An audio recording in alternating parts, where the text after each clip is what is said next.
Hey guys, it's Spade, half of me and Carvey, and just want to let you know at the end of this episode, after the credits, we are going to answer some of the questions we asked you to ask us. So if you stick around, you're going to hear them. And if you want to ask us a question, you go to flyonthewall@cadence13.com. That's an email address, people. Get with the program. You can email us at flyonthewall@cadence13.com. Ask anything to Dana and ask me like really good ones. All right, so get your questions, listen to the questions, and ask your questions. Now here's the show. Hey, Jill, I'll be there in a second. I got to talk to my friend here. That's a little bird. Number one, it's a tiny bird. Come on. Don't scare me. You can't. I'm young. I'm strong. Come on, here's the deal. You're a little bird. You're a little bird. Jill, I'll be there in a second. Come on. Oh, he flew off. What should I do with Putin? No, he flew away. That was it. All right, there you go. That one, and how about this? And scene. No, here's this for Sarah. Okay. I went to the, Sarah sometimes does, dirtier stuff. She's hysterical, by the way. Sarah Silverman, we're old friends from SNL, was when I first met her. So here's one. So I went to the doctor to get my physical, and he goes, at the end, it's sort of in the air that he's going to go up your behind. You know what I mean? Like at a yearly physical, they're going up your butt. So, right. I asked the guy to do it when he first walks in. Can we get that out of the way? He goes, no, I like to save it. And I go, really? What do you mean save it? He goes, give me something to look forward to. This guy, as soon as that is done, and I don't like gross humor, he takes the glove off. He starts walking away, throws it in the trash can, and then sprints out of the office, like as if it's some weird What exit. if he goes, I just want to get this over with, so he goes, let's just do it right now, and he doesn't even, I'm not even putting the glove on, let's just do this. And you're like, wait a second. All right, well, these are the worst jokes in the world. No, these aren't gloves. This one always made me laugh. The last thing you want to hear during that type of exam, look, Ma, no hands. Oh, yeah. I'm sorry. It's just because his wiener's in there. Greg is finally Greg laughs. You're not supposed to laugh. Don't just laugh at his shit. Greg is having gyrations. Our producer, Greg Holtzman, at gregholtzman.com. Heather, you laugh at my stuff, he'll laugh at Dana's. Well, look, Ma, no hands. I'm sorry. So here's mine. This is actually a true story. Now, so he goes, Sarah Silverman. I'm going to start with putting, and then we'll say, here's Sarah. He says, I have to put a finger up your buttocks. And I said, feel free. I know it's part of the drill. So he goes, he got one in there. And I go, actually, try one more. And he does two. And then I go, just for fun, try to put your whole hand in there. And he goes, okay, it's in there. And I go, now put the other one. He puts the other one. I go, now clap. And he goes, I can't. I go, tight, right? What? That was a long way to go. A long way to go. That's a great one. Tight, right? Well, when my last exam, the guy tries to make jokes around that. He goes, did you hear about the guy who had 5 penises? His pants fit him like a glove. Anyway, drop them. I know, my guy works in bits. I go, just do doctor stuff. Just do doctor. Right, Sarah, I don't do proctology much. We love Sarah because she's a hilarious comic. I see her out. She always has parties on a roof. We'll talk about that. And Sarah Silverman has a great voice, because I do voices. I do like her voice. She has a sort of, it's almost like it's a sneakily seductive cadence when she does stand up. You know how she kind of moves her shoulders and her arms? I want to do jokes I remember of hers to her and see how close I get them. Try one. Oh, you don't have one? No. When she comes out and there's a song on, and she goes, this is such a good song. She goes, this song is so good. I remember I got gang raped to this song in an alley. Yeah. And I still love the song. That's a testament to how great that is.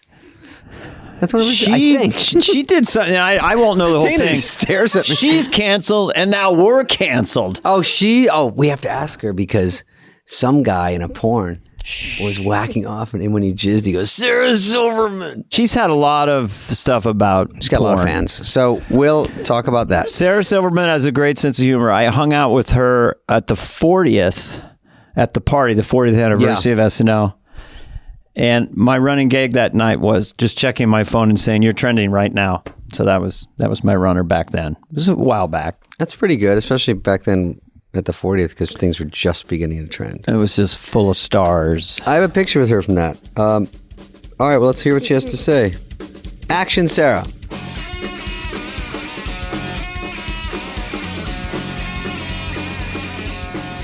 Hello. Hello. Sarah, would you? Hi. Hey, I know it wasn't official, but would you be on our podcast? Sure. Oh, great. Thank you. Come on. When you want to do it? Now. Is that her? She's a black screen. Where am I? How come you can't see me? Are you baby Jessica in the well? Oh, fuck. Wait, let me put it. I have to put it on Video. this guy. I spent 10 minutes fluffing my hair around so you'd be impressed. You know. I look so good. Thank you. Look at Sarah's You always look angle. at Sarah's all the time. Why am I so low? I don't know. No, it's funny. But I find it quite disturbing. Oh, Sarah. Oh, Why- is that a Sarah cork board? Silverman is on our podcast. Yeah. It's not video, so I'm not going to describe your mansion. Sarah, we were just talking about, just quickly, about Ben Simmons, and I forgot you play Who? ball. Ben Simmons. Bill Simmons? Ben Simmons is a basketball player, and we were saying that I was going to tell Dana that Sarah's a baller, and you used to What? play at Shanling's. Oh, yes. And I had played a few times, but I think you're better than me. And then, yeah. Okay, don't question it. Just say, oh, did you? I just But didn't know you played basketball. You guys. I'm a fucking athlete I know. So you were I- a professional cheerleader. Practice. for a while. They would throw him up, and then it would catch him, right? Remember in high school? I was the sturdy And he never bottom of the came down. pyramid. Yeah. Down to I played. earth. So, Sarah, walk us through. Let's go through now. Dana and I are so This bad at is your life. No, I have got a lot of questions. No, first let and me ask her. She answers. played basketball and she was good at it, and it was with Shanley and all these comedians. It was kind of fun. Yeah, I haven't played basketball since the pandemic, and now I'm like, I think should be done because In general, basketball is just not good for you when you're older. I had switched I said I can only play inside because of my knees. So I did that for a long time. But then I don't know. I feel like I'm going to really hurt myself. I should do quit your a lot. knees know the You difference between controlled, inside and controlled outside? the paint. Yeah, because when you play outside, like on a playground or something, it's it's just pavement. Like Oh, okay. Mm-hmm. you wouldn't understand. It's an athletic thing, but I just Sarah. think you guys are always part of the cool group. David, You guys are you're cool celebrities, both of you. I just put it together. Listen, Sarah, I have a question. I get 2 in a row, Dana. By the All way, right. me and Dana do not know what we're David doing. is you guys, firm. I love your show, and it's so interesting. And now the pressure's on because I feel like, oh God, I don't. But I was talking to, I don't know if either of you remember Jonathan Katz, the great Jonathan Katz. Yes. Oh, comedian? Yeah, Yeah. Yeah. Dr. Katz, professional therapist. Yeah, of course, yeah. 100%. Yeah. I was talking to him yesterday, and he was like, have you heard the Fly on the Wall podcast with Dana Carvey and David Spade? And I was like, I'm going to be on it tomorrow. Oh, Loves it. Jeez. Now I'm feeling the pressure. What is Jonathan hearing that we're not? Because we usually kind of take a nap after this and sort of It's reassess so life. funny and interesting. Well, Dana, I had some lady in Thank front you. of Jersey Mike's yesterday say she saw it. You know what's funny? Or she heard it, but you know what's funny? Sarah, have you ever done this? Someone goes like, hey, weren't you on SNL? I go, thank you. And then there was And no that's all they compliment. I just say. get nervous and say thanks. And Yeah, they like go, I "Oh, saw you in blah, blah, blah. yeah. And you go, thanks. and then silence. I saw you on David Letterman, and then nothing.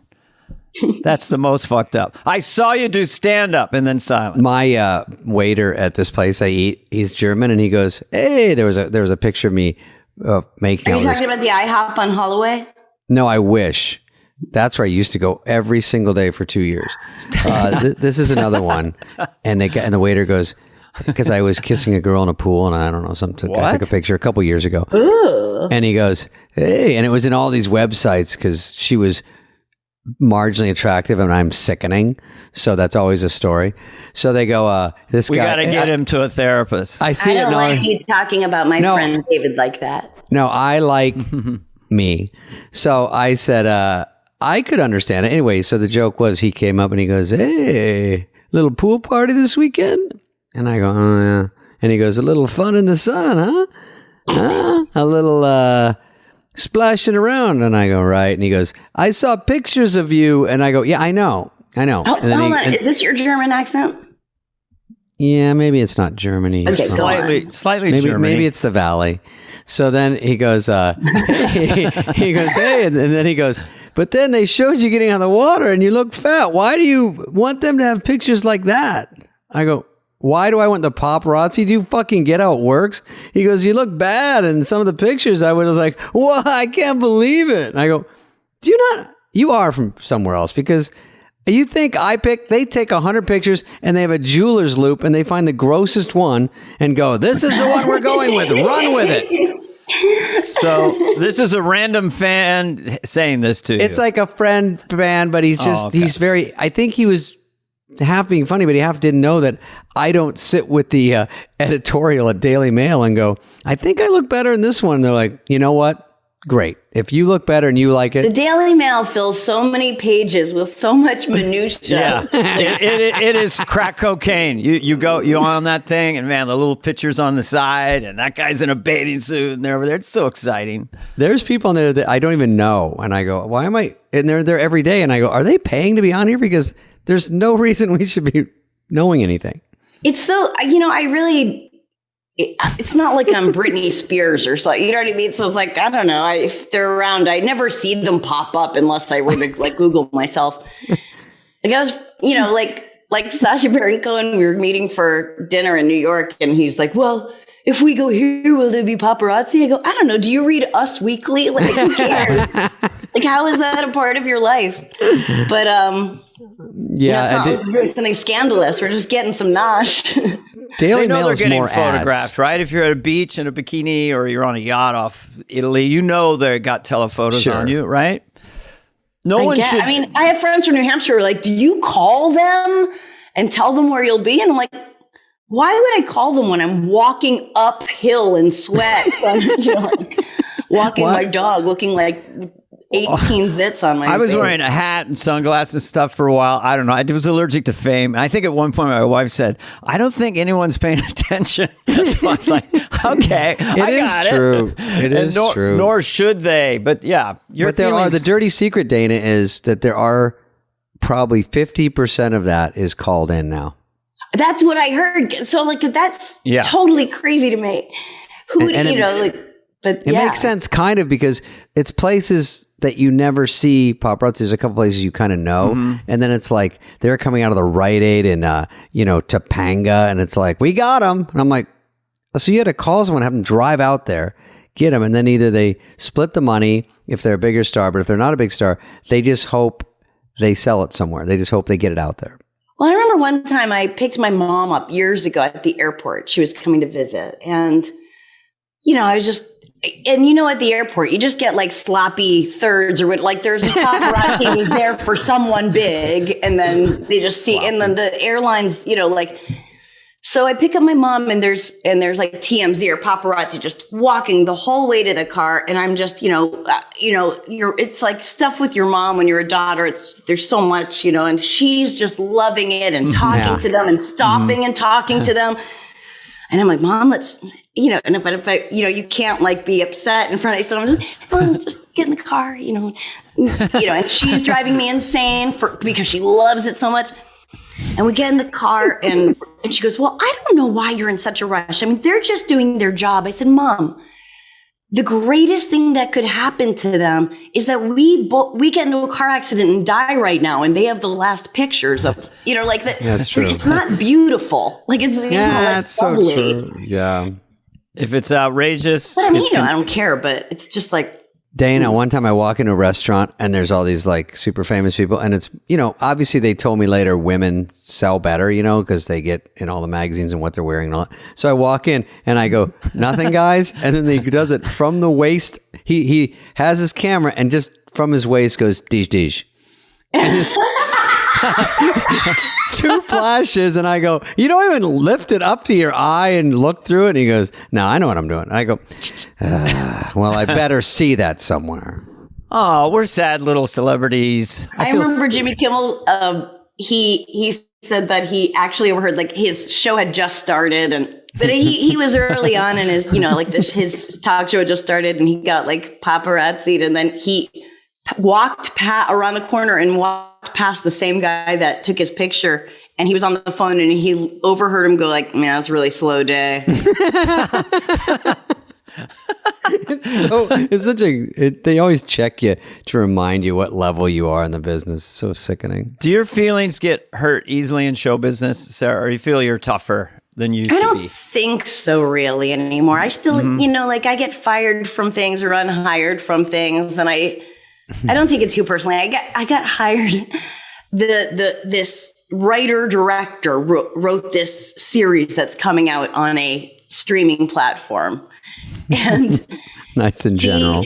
Great. He emailed me and said, "Will you play this role? It's a rabbi and it's like a drama, and I was like, yeah, that's cool. It's like this, there's like scenes underwater and it's like this futuristic whatever. Nice. And it has she's in other episodes, but then she has like one whole episode. And I was like, great. And I'm, I have the script and there's dates and everything. And then he emails me back and he said, "Sarah, I'm so horrified.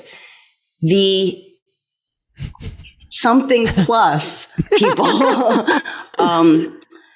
said no. And I didn't know that was even a thing. Like I thought I could hire anyone I wanted, but they said no." And I go, don't worry. In a way, it like feels like relief. Like, when people cancel plans and you're like, like it's, it's relief because of course I stress about it because I want to do a good job. But I mean, part of me is like, I don't understand why. And then part of me does understand why. So I just, Well, do you get, when you get hired for corporate gigs or anything, do you have to tell them ahead of time?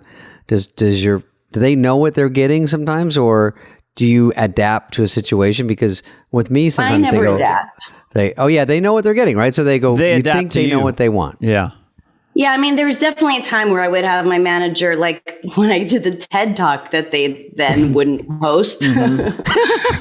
What? That's what I had my manager call back 3 different times and say, she just wants to make sure because she loves TED Talks and she, I always watch them with my mom, and she just wants to make sure you know what she is and what she does. And I really, in earnest, like planned the whole 18 minutes. I was so excited and it did well and the crowd loved it. But yeah, they wouldn't post it for many years. And can I ask why? I mean, why did they not want to post it? I don't know, but it was a whole long drama where the head of the TED Talks, Ted Sarandos, who had called and like reassured me, "We want you. It's about all different voices."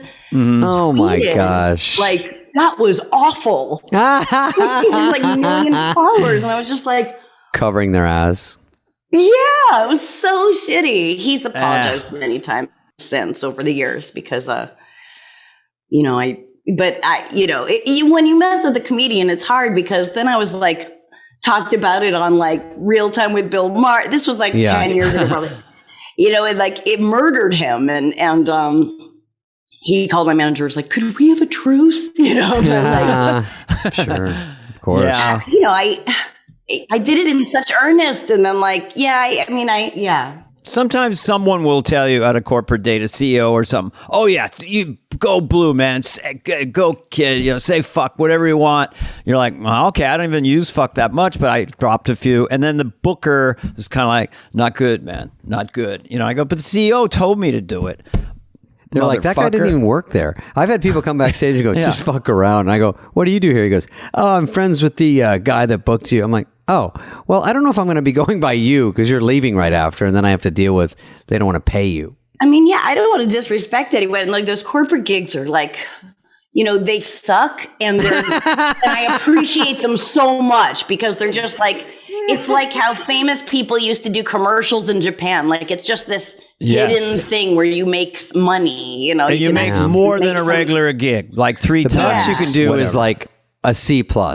Then you walk out of there so happy. Yeah, and they go, "Oh, we want you to be crazy," and then they're like, upset when you talk about coming in God's mouth or something. I know. Oh, you had a bit on that too. I got one of those coming in God's mouth.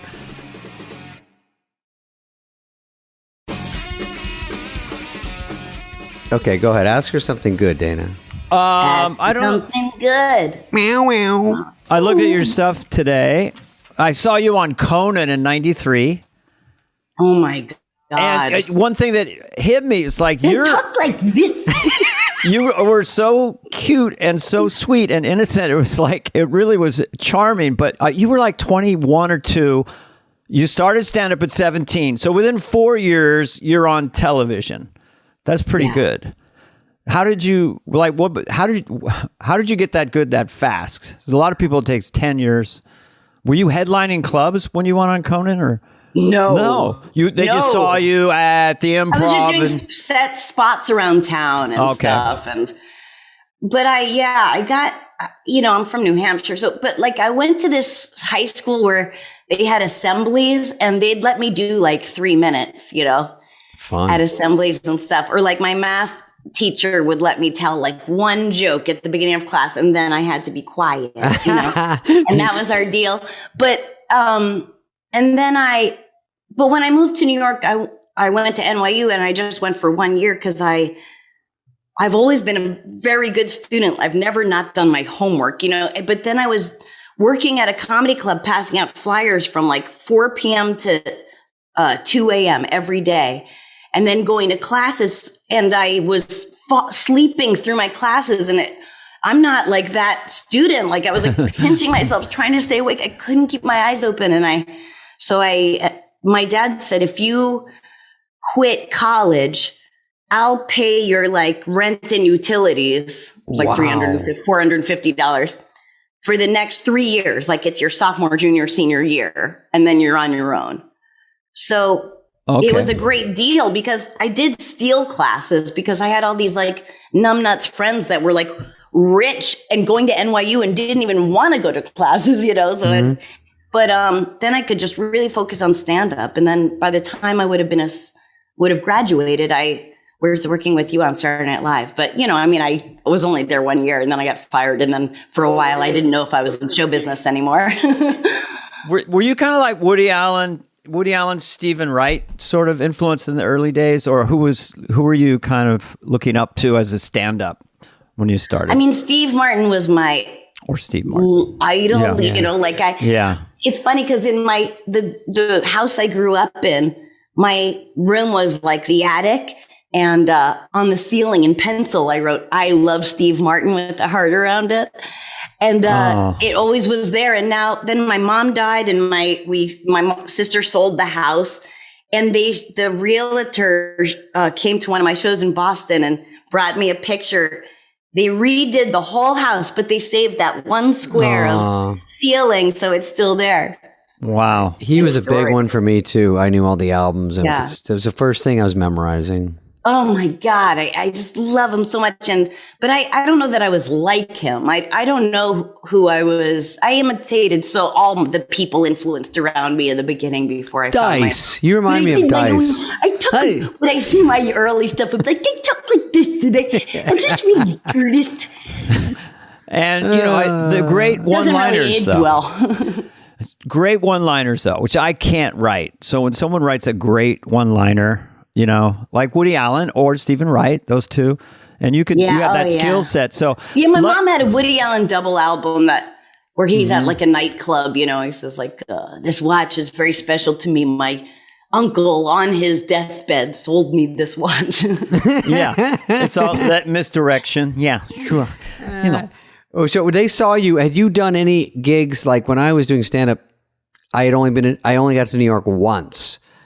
My friend hired me to open for her company at something. Open for Ray Charles at it was a corporate gig. I got $1,500. I bombed miserably, but I had never even been to New York. And then I went back. And then by the time I got SNL, I'd really maybe only been there twice. Were you ever going out west and doing gigs, or is everything's pretty much back east in stand up, right? No, I had done 2 things in Los Angeles. I did Comic Strip Live and Evening at the Improv. So they had like that tape, I saw that. And was it Marcy, or who brought you in to see Lorne? Or did they just call you? Marcy Klein or Marcy Klein. I met with Lorne and Jim Downey in in LA. I met with Lorne in LA because he was at Paramount, and I remember I had just read like Saturday Night, so I went into the meeting with Lorne and just asked him a million questions, and I feel like that was like a good move because he's at Rock Tour, Yeah, sure. And you read the book? Oh, that's nice. Chevy was always like that. I remember I asked I go like, why are you're a performer? Like, why didn't you know what I mean?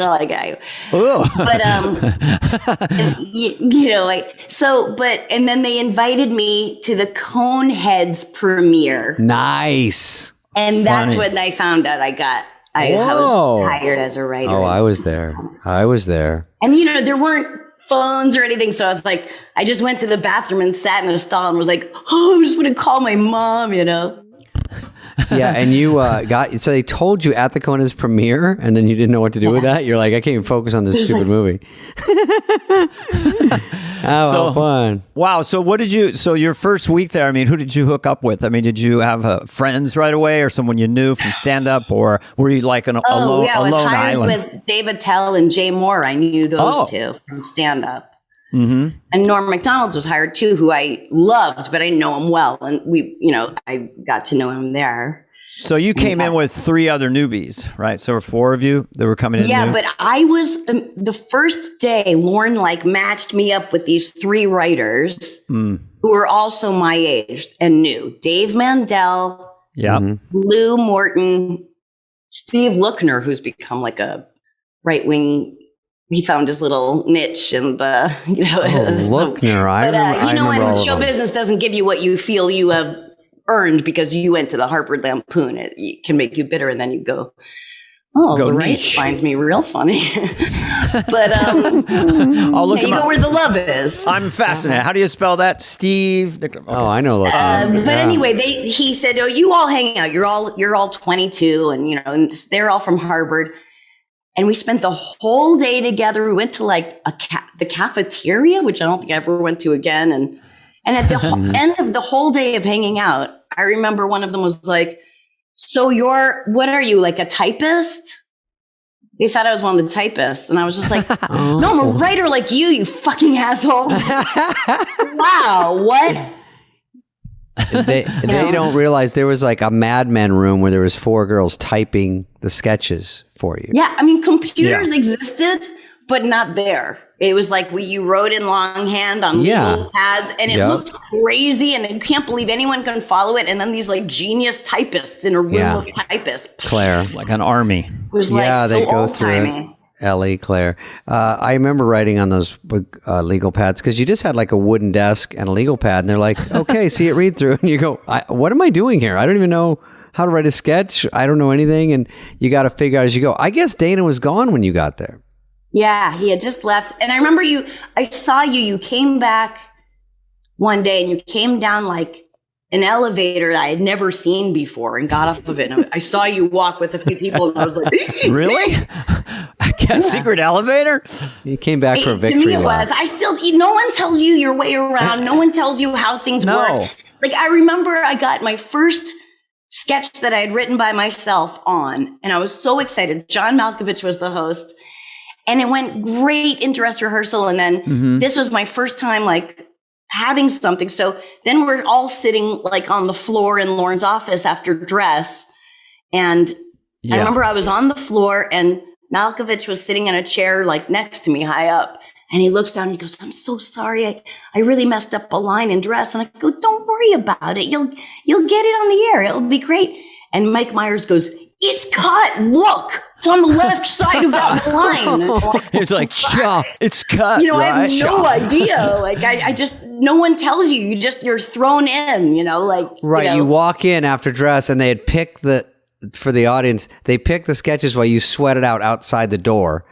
And then they finally open it and go, you can go in. And then you walk in and you immediately look at the wall and 3 sketches are moved out. Like they got cut, maybe an update piece. I had no idea. I'm saying, that's how I learned that. Right. Yeah. So you sit down and then you go, oh, look behind you, Sarah. It's cut. No one ever goes, here's how it works. You walk in and you look and then you still try to put on a brave face, even though you're not going to be in the show. And so you just sit on the floor while they do a whole meeting and all you can think of is, I'm not even in this one. Why? But it was, what am I doing? it was like, I did enjoy being there. I mean, in a million years, I didn't know I was not coming back. So I'm like writing sketches for the next season. I'm thinking like, this is going to be my year. I mean, I don't know why. You know what? I never think I'm getting fired. Like even still, and I still do. I do all the time. I get fired a lot, but I still get fired from things. And like before anything that happens. But yeah, it had never occurred to me. You're not a big compromiser, it doesn't seem. So you do your act, and I've seen you recently even go on, and I always just like to sit back and watch and see what you're coming up with. And it's always fun to see that you still try, you still work hard. I do the same thing when I do stand-up. I still like it. I still try. It's fun to get it back up there. And I like when you crawl on the piano. I like when you just have your own unique thing. And then your jokes are always so clever. I go, God damn, but at least it's not like, oh, this is this type of comedian that everyone's doing. You're always got your angle, and that's why when people might fire you, it's in a weird way a compliment, maybe 1% a compliment, but that they go, she's just thinking out of the box, which is what you want from someone, but they don't really handle it well. They go, no, we want the regular stuff. You come off so confident, Sarah. I just wonder if, do you have situations coming up or in stand-up sometimes? Like me, I just go, Mayday, Mayday, I must kill, desperate eyes, Mayday, Mayday. Not going to do it. But you always seem, you know what I mean?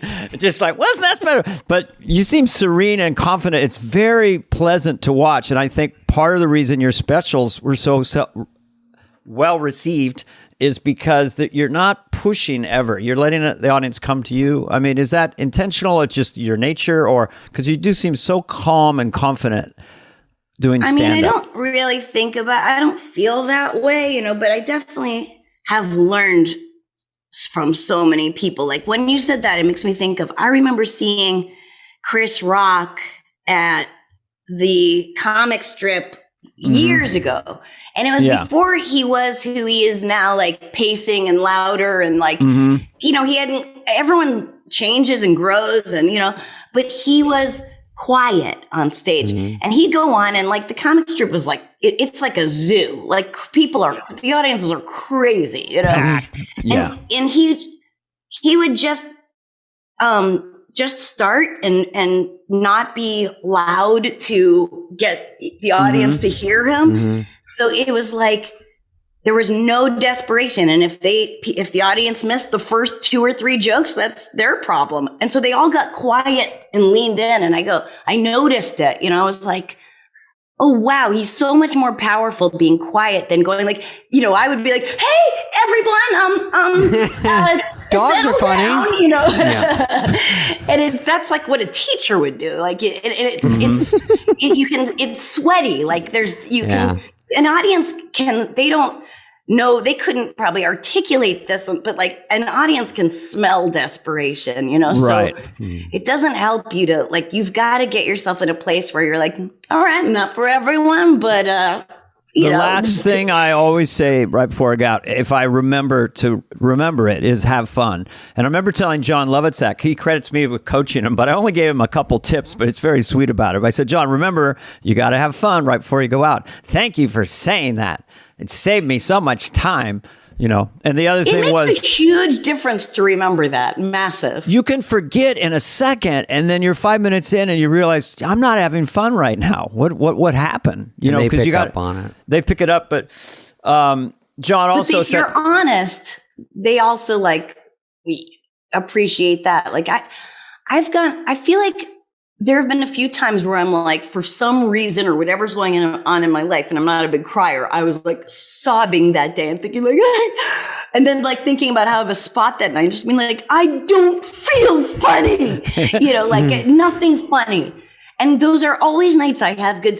You know what I mean? Like you're always surprised that you have a good set that night because there's something like cathartic comes out, or I don't know. It's like when you're sick and you got to do a set. And then you have a great set because you go, I just got to do the set. I don't have to kill or not kill. There's no pressure. I'm just lucky I'm here. I have bronchitis, So, Yes. but Oh, Sarah, I got a question. When you go up sometimes, Dana, she brings you a... interrupted Dana, and that might be an issue for you too later. What did I do? You did interrupt Dana. I did, but I thought he was finished with his... we like to interrupt each other. We feel it's a good energy. Sure. David, okay. David, go ahead. My question is... David Spade, because it just made me think of this, but we do it all the time. You have sometimes a notebook when you go up or a pad, and do you think sometimes it puts less pressure on jokes? Because I sometimes, rarely, but because I want to read it, I want to get it right. Like I'll just go, hey, I'm going to do this, and it's almost funnier to them that I have no belief in it, sort of, and then later I do it without it, and it doesn't work as well. I'll tell you, I think that's I always bring a notebook because I think I have brain damage from so much like marijuana use, or I don't know, like I feel like I'm getting like I'm so terrified of getting dementia, but and I want to just be able to be loose, but I can't be loose if I'm like reaching for like, you know what I mean? At a certain point when you're on the road, you remember everything, but I do concede that having a notebook gets you a lot of, because they feel like you're working on stuff that the jokes have a feeling of immediacy that give them a lot more credit for the audience. When it's something like, oh yeah, I'm looking at my notebook, but I do know this works, sometimes I don't know, but but when you're trying new things, they always give you like 10 times more leeway, Well, I think wasn't it called the alt comedy, and Largo, where you would comment on your act, be very open. The first time I played in there, first couple of times, I felt very uncomfortable because I was like a road comic from the 80s. And then I just had Nick Kroll interview me, or anything where I'd be tipped off just doing bits. And so I think that you're kind of one of the leaders of that movement in a way, that authenticity, or at least that's the vibe I get. The audience feels like you're being very, very real with them and not just doing bits. Well, I always think like it's funny when either of you guys are like nervous at Largo, because like you kill at Largo. They love comedy. They're like, the great thing about the audience there is they're just huge comedy fans. They just want to like drink you up however you want to serve it, but it's like, just because like what you do works on the road doesn't mean it won't kill at Largo. Like it has to be some experimental like anti-comedy thing, or not at all. Like, Sometimes your heroes are in the wings, like Martin Short is there, or Bill Hader's going to watch me do stand-up. People I really admire. And they kind of see how the rabbit gets out of the hat because you're sort of working. So I feel like in that situation, it's better to have loose notes. Here's what happened to me today, and go with it. But I like that style. So that's what I do now, but not at a corporate date.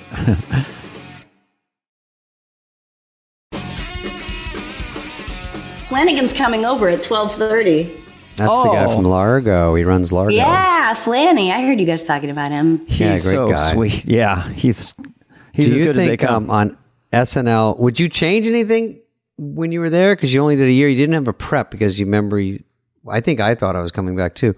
Was there anything you could have done while you were there, or is it just the way it was going to be? I mean, I think it's just the way it was going to be. I did the best I could for my age and my experience. I know you're so young. Very young. Did you do any update features? Because it seems like if you're coming in there and you're not acclimated, I remember you can you always, reading some because that's updates. like stand up in a way. I did one update, but it was an update that like I had to submit. Like first it was in dress, and then it got cut, and then like, people said like you can resubmit it or whatever. And then I remember Rob Schneider going like, I can't believe you're shoving that update piece down our throats again. And I was like, my heart just like went in my stomach, like, what are you doing? They don't want that. Come on. Gotta be original. It's got a stink Rob on Schneider. it.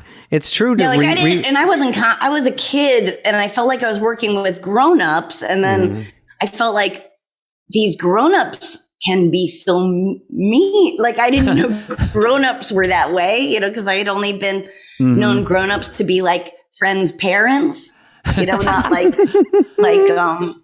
colleagues, you know. If I got on that show at age 22, I never would have lasted.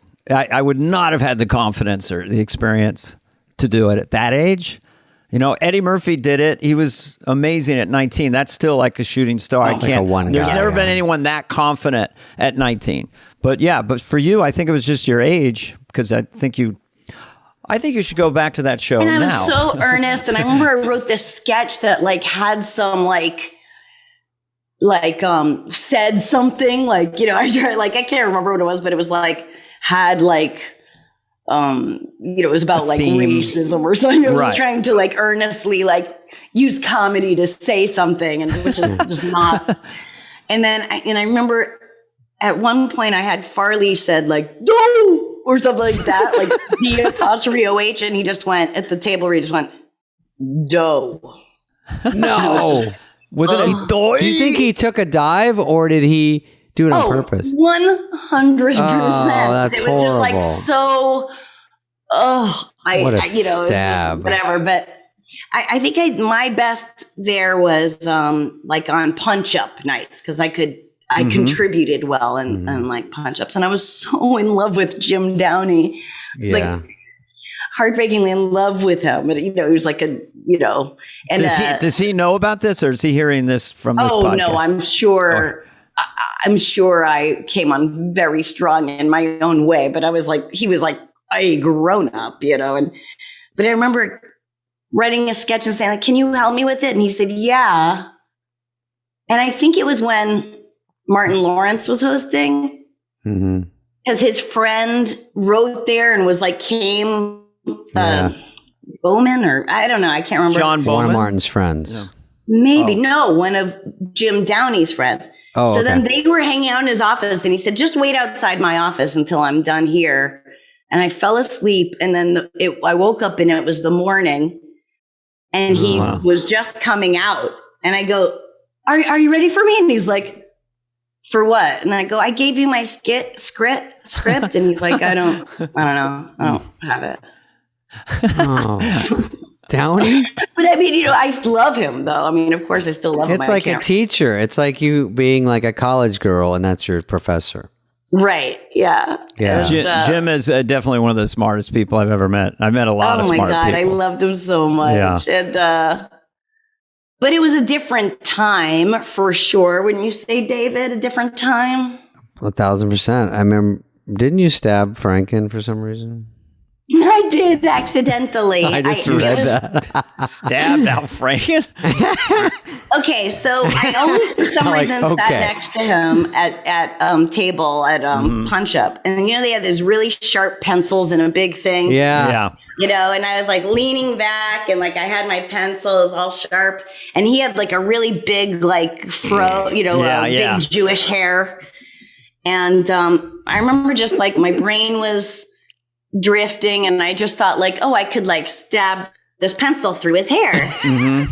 But what people saw was I just turned and stabbed him, and I hit his temple. And it looked insane. It looked like I just stabbed him in the temple. And I remember him just going like, why? Sorry. That's what he said. Why? That's what he said. Why? And I couldn't answer because I was laughing so hard and tears were pouring down my face, and I looked like a crazy person that just stabbed Al Franken and then laughed maniacally. Oh man! I couldn't like put into words like, oh, in my head it would go through your hair. You know, it was all crazy. There's no I'm not crazy way to explain that. I wish I would overlapped with you for a year, because we could I would have had you on Church Chat. We would have had you on Wayne's World. We would have had you on Hans and Franz. You think that now, but I don't know. It feels like such a waste because you're such a smart writer that it just wasn't the time for you to hatch all these things. Because later in your life, I think your stand-up is also known for being very personal, and you say so many things about your life, and anything you're thinking, you pretty much say, it seems. So or a lot of it. That's such but you have to remember, like, I wasn't me now then. No, I'm saying it's kind of my just... My sketches are terrible. It was undercooked. They're not good. Yeah, I think SNL now, like you're saying about racism stuff, SNL now does do a lot of personalized things, and they do a lot of political things, or what people are thinking, or people take a stand on stuff. But back then, like you're saying, it was a different time. Of course, on every front, it was sort of different. You know, and I'm so exhausted with like things that have something to say, which I do like. But I love being just aggressively dumb and silly, right? More than anything. I told someone, I was like, my comedy's not important, and in this day and age, it feels like it's got to be important. And then you go, you know, I'm just trying to get laughs. Is important because your comedy is important because it's not that it's not lowest common denominator. It's genuinely both of you so belly laugh funny, and everyone can enjoy it. Like, it doesn't divide anyone, which is massively important. I think. I mean, I appreciate it more and more all the time because life beats the shit out of you. And you have people come up to you, and maybe if you're 35 or something, they say, I really needed that tonight. But now it resonates with me. So if you can get someone to belly laugh, because you can't worry and belly laugh at the same time. I mean, it's brain candy, like watching a great show or watching the movie Marry Me, which my wife and I love doing that movie. Well, you know what's funny about that? It's so good that they held it for so long, because by the time it came out, you know, even like cynical fucks like us were like, yeah, I just want to feel good for an hour. Like, really ready to watch that movie. Yes. Because of the pandemic and Ukraine or whatever. It was just like, and then you were just the perfect sidekick in the movie. Like, didn't every line just land perfectly? But anyway, do you want to talk therapy for a little bit? Yeah. OnlyFans. I'll give you top picks. I used to wet the bed too for your book. You did? Yeah, oh yeah. I was a champ. For how? When did you stop? You know, probably somewhere around 12 to 14, I think. The story I remember the most is there were 5 kids, 2 parents, and we're in a Cadillac driving through Montana, an old-fashioned Cadillac, and we couldn't find a hotel, so we had to sleep in the car that night. It was a 3-seater 1958 Cadillac. So I got the spot where the transmission goes, you know, behind the seat, the hump. I'm in a sleeping bag in the hump, and then the next thing I know, waking up, is I hear my brother and my mom looking down at me and talking about this giant wet spot on the sleeping bag. So like, yeah, I guess should we wake him up? I don't know. I wet the bed, and I'd heard that. And there was just no dignified way to get out of that wet bag. You unzip it, you stand up. Okay, you got to own it. But, you know, I never felt that bad about it, though, because I just thought I was just a heavy sleeper. I didn't feel shame. It what was about brutal. you? Like, sleepovers were terrifying. I just like pinch myself awake all night, you know, like, and I did have these friends that were twins, Lori and Amy Martin. They were my best friends, and they knew I was a bedwetter. So, you know, but I would really try, and like their mom would wake me up before she went to bed and like take me to pee and stuff. But so one night I remember waking up in Amy's room on my sleeping bag, and I had wet, and my heart was pounding. I didn't know what to do. So I flipped it. Yeah. So the circle was up. So then when Amy came in, I go, I wet the bed, but it went up. So you don't have to tell your parents, you know, like it didn't get on the floor. Yeah. But, sometimes you would just move over and sleep on the dry side. Yeah. And just let it go. That feeling when you wake up and you're like, you feel warm and you're like, did I wet the bed? And then you'd have to move just a little bit. And if you felt that whoosh of cold air, you knew that you peed. You know, it was like so awful. I remember my first sleepover party was at this girl's house, and the mother was a fucking cunt. And the worst thing was, this is actually in my musical. I have a musical opening April 30th in New York. And it's called The Bedwetter. And I'm not in it. It's the year I'm 10. So it's like this little girl. And it has this scene in it where I didn't know it was a sleepover. And then they're like, oh, you have to sleep over, you know. And then I tried to like tell my mom, and they're all listening. And she's like, are you sure you want to sleep over? And I have to say yes, because they're on the other line, like listening. And then I have to borrow pajamas. Her mother made her daughter, she was like a pageant mom. So I'm in these like I'm 7 and wearing these sexy harem pajamas and sleeping in their sleeping bag. And I wake up drenched and I'm so horrified. Man. And I just am like, from having to go to sleepover camp every year, I had this mechanism of disassociation where I just like got changed with all the other girls and it was wet, but it probably stank. I just didn't acknowledge it. And then Heather's mom walks in and she steps right in my wet clothes. Oh. And this is what a mother of 7-year-olds does. She picks up the wet clothes and she goes, "Who did this?" And I'm just standing there like out of body. And I swear to God, it's 1978 or I don't know when it was. Mm-hmm. And just as I'm thinking like, am I supposed to say something or can I just, I'm not going to. And then the father came in and went, "Elvis died." And it like Elvis Presley dying saved my life because I was able to just like get picked up and get out of there while they were like so upset the king died. God, that's one of those non sequiturs that Elvis saved that humiliation. Did you wet the bed every night then? Because mine was more interstitial, but it was fairly consistent. It was a lot of the time, and it was until I was like 15. And then a couple of times as an adult, like when I got fired from Saturday Night Live, I remember I wet the bed like 3 times in that week, and it was with 3 different men's beds. Oh, wow. What? Yeah, because I liked sex. It was so new to me. I lost my virginity as a comedian. I was 19. So I was just like, after that, I loved it. And I was like, what do his balls look like? What do his balls look like? What do his balls look like?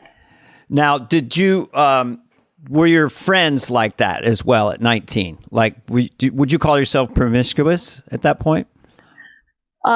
Or once when I lost my virginity at 19, like through the year of being 20. Yeah. Yes. I like kept Noxema in my backpack so I could wash my face wherever I landed. But I didn't regret it. I got a terrible reputation. I was a slut. Meanwhile, all the guys are fucking different waitresses every single night. You know? Well, yeah, there's a definite. I loved these guys. I know all of them still. Let's say they don't. It's not like something from my past because they're comedians. Yeah, they're your friends now. Wow, that's cool. I like that. I always thought it was a double standard. Why do women they have a one night stand? They're a slut. Oh yeah, I was the whore, but all these guys that fuck every waitress on the road were just like cool, no problem, and they fucked all the same girls and. Wow. So when did you, what are you looking for? Because just casually, we as a public are fans of yours. We sort of know your different relationships. And has it evolved who you look for, or is it whimsical, or are you out there, or are you currently in a relationship? I'm just. Oh, no, I have a live-in love. Okay. So how's it going? Good. I love him. He's great. I really felt like I was at after my 20th year, I was just in like back-to-back long-term relationships. Right. So it was that one crazy year of just wanting to experiment, and then you I wanted sowed my oats. I should have. I did everything right in my opinion, but he's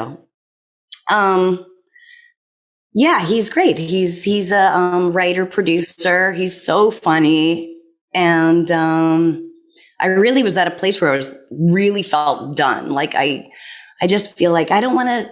I love, but like I don't want to share my bed anymore. I really, I got to a place in the past few years before meeting him, like where I really became my own best friend, and I love being alone. I love coming home, and I love doing anything I want at all times and not disappointing anyone. I really was into it. And then we met over at the beginning of quarantine, like in the March 2020, over playing video games, like playing Call of Duty online. Call of Duty online? Cool. Yeah. So every night at 7:05, we would meet online and kill Nazis together. And, I knew him a little bit. We had mutual friends. He's a comedian and a writer. He was he ran the Daily Show with Jon Stewart for a long time. Okay. And do you feel like you've matured or have more confidence in a relationship, or how have you evolved? Because going into this one, it was really good because I know what I want and don't want. and I could be very clear from the beginning, and him too. And we both had, like I love my exes. I have good taste in men. I met several of them that you do have great taste in men. I do. Yeah. And I love, they're like, they become like brothers, as you know,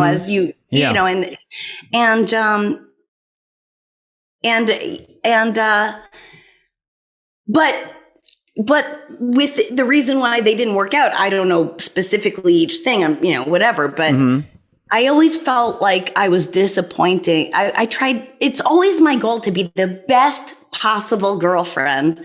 And yet I still felt like I had that feeling like I'm disappointing this person in some way. And I would never cheat. I have total blinders, not blind. I mean, in a good way. I would, if I'm with someone, I don't see other men in a sexual way at all. I'm very devoted, but somehow I would feel like, I'm disappointing. There was always something. So it's nice to be with someone that I can just say like, I'm at a point where this is how I want things. And he can say the same. And we talk about stuff. Is Spade not on? Where were you? Where were you, David? Did you have to make a sissy? Did you have to make a BM? We see him. Do you hear us? We were just talking about relationships and love. And I think I do. Sorry, Sarah. Whatever. It happens. We were talking about pee and then everything. You sound like you're drunk, so it's like... Sarah, I'm so sorry that happened. No, I'm kidding. No, we had a situation here. I don't want the people... In room 29, there was We're just talking about relationships and how Sarah's evolved and has a live-in lover, and how's that going? I've been married for 40 years, to 6 different women. But my point is this. No. I say that every week. My only joke I ever wrote. But I do think with mine, it was conflict, afraid of conflict. And then you bury the resentment. You're starting to carry anger around that you don't even know, because is this the anthill I die on right now, or should I let it go by? So both my wife and I had 5 years of therapy, so we're great. We were always good, but we're better. Yeah. I mean, that's what Rory and we'd always go like face value. I don't want to be in a relationship where I have to decipher what you mean by what you say, or like, sure, no, that's fine. Oh, no, if I say it's fine, it's fine.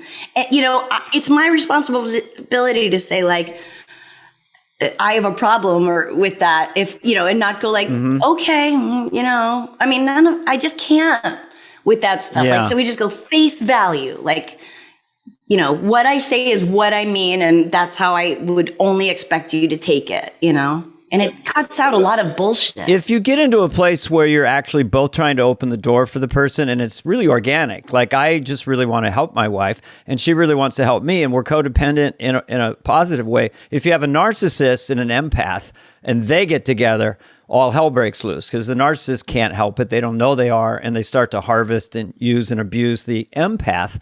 So where are you on that gradient scale in your mind? You seem like an empath. Well, the narcissist would say, I'm the empath, right? Okay. But it's so funny. Maybe it's destructive, though, too, but go ahead. You know that book by Alice Miller, I think it's called Drama of the Gifted Child? It's big for a while. So I remember reading it, and I met with a friend for lunch, and I go, I just read this book. It's called Drama of the Gifted Child. And she goes, I heard a really interesting story about that. It's originally titled Drama of the Narcissistic Child, but they realized the people that would need to read it wouldn't. So they named it Drama of the Gifted Child. And then I was like a little deflated, and also like it really made me go like, oh, wow. Yeah. But I would say, just for myself, empathetic people can be dysfunctional and passive aggressive and people pleasing. Like, I didn't even think that is self-congratulatory. And we all have a combo, but I did learn in therapy that, it's very, very good to try to get in touch with saying no and your inner narcissist. If you want some of that going, in other words, you draw boundaries. This is it. I won't take any more of this. And so that really helped me with that. That was kind of patterns from my childhood. Crazy parents, crazy everything. So.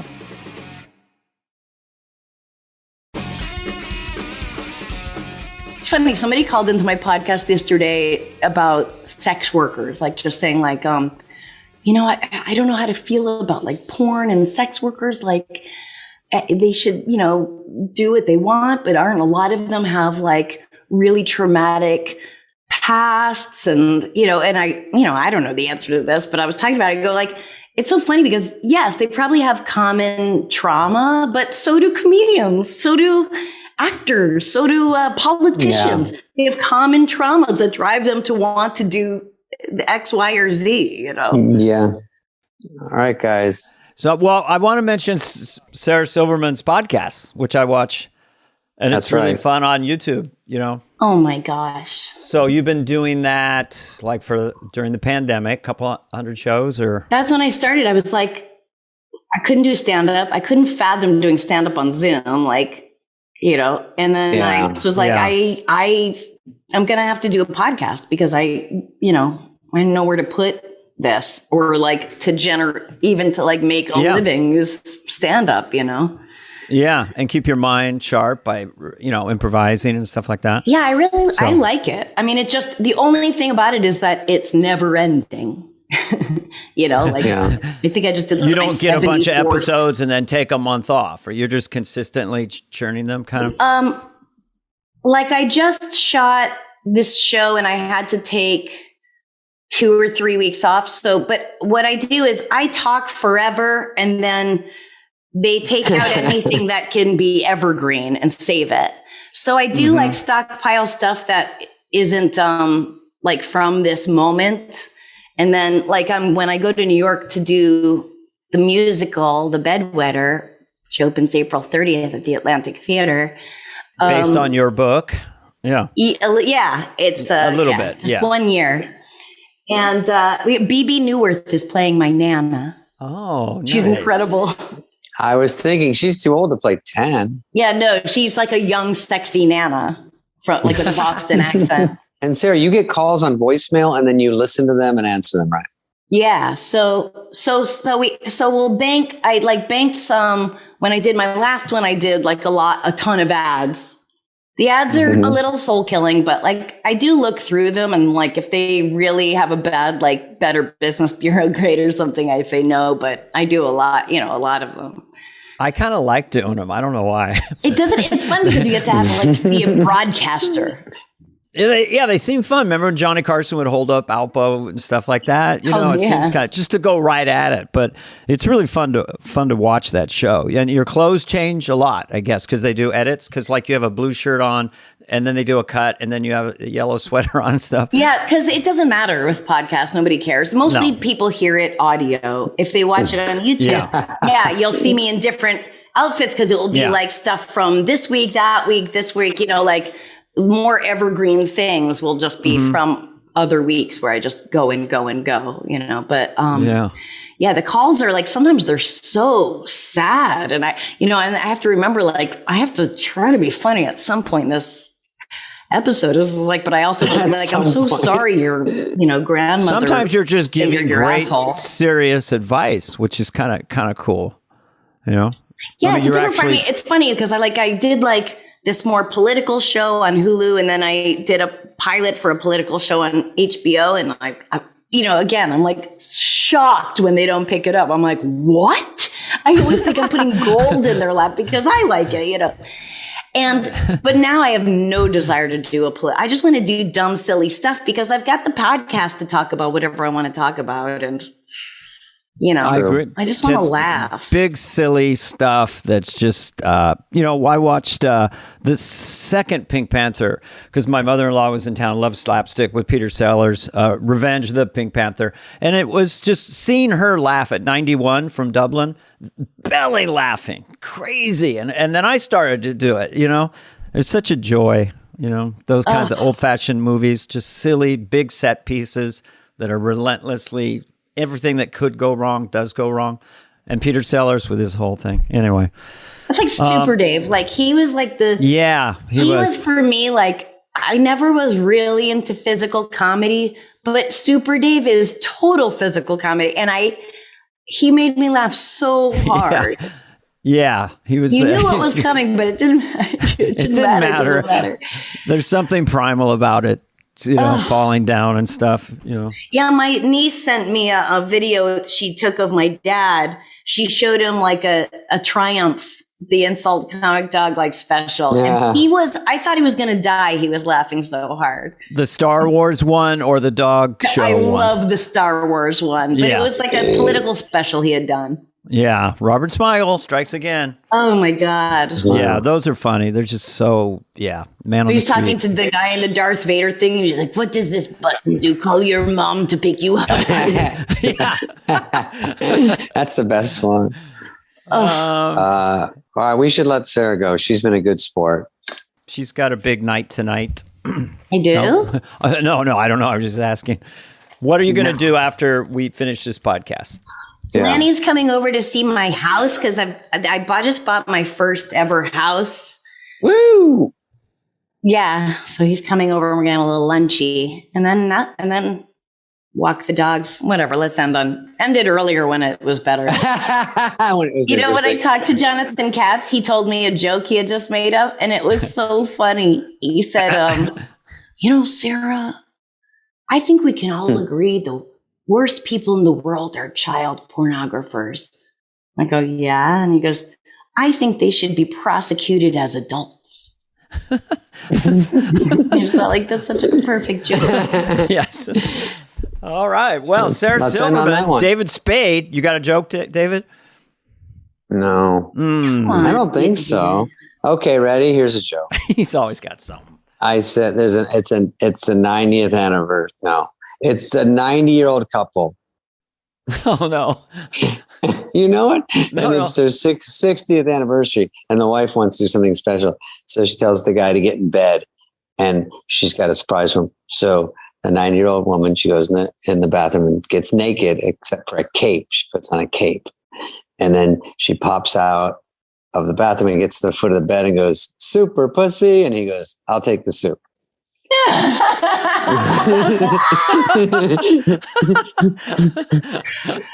All right, you got that one. All right, good. Sarah Silverman, you've been a joy. Everybody loves you. Just take that to your I was soul. nervous to come on the show, and I was listening, and I wrote down something in case I didn't think of anything because I was listening. You're all talking about Saturday Night Live and everything, and I had written one thing down, which is not that, but it's. When I worked there, I was always like in the fourth row in read-throughs, like way in the back. Yeah. Mm-hmm. And then I hosted one time, and you get to sit right next to Lauren. And I have like a terrible sound sensitivity, misophonia, like mouth sounds and stuff that like make me insane. The whole read-through, Lauren is eating baby carrots. Crunch, crunch, crunch, crunch, crunch, crunch, crunch, crunch.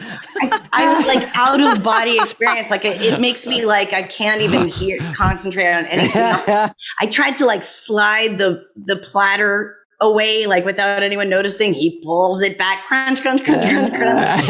And I remember he would do that. And occasionally I'd say, "What are you doing?" He goes, "Oh, what's up, Doc?"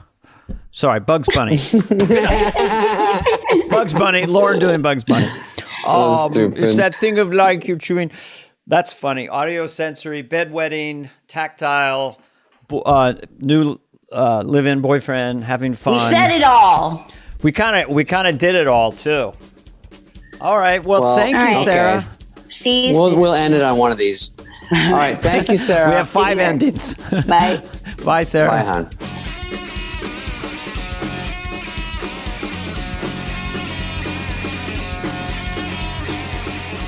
Fly on the Wall has been a presentation of Cadence 13. Please listen, then rate, review, and follow all episodes.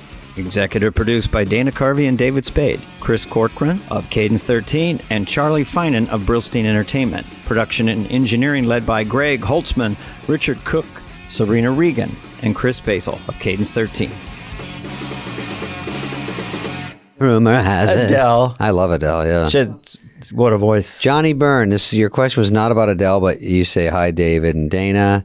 I'm a 29-year-old comic from Salt Lake, not Mormon, who has been in Chicago for 5 years and just moved to LA.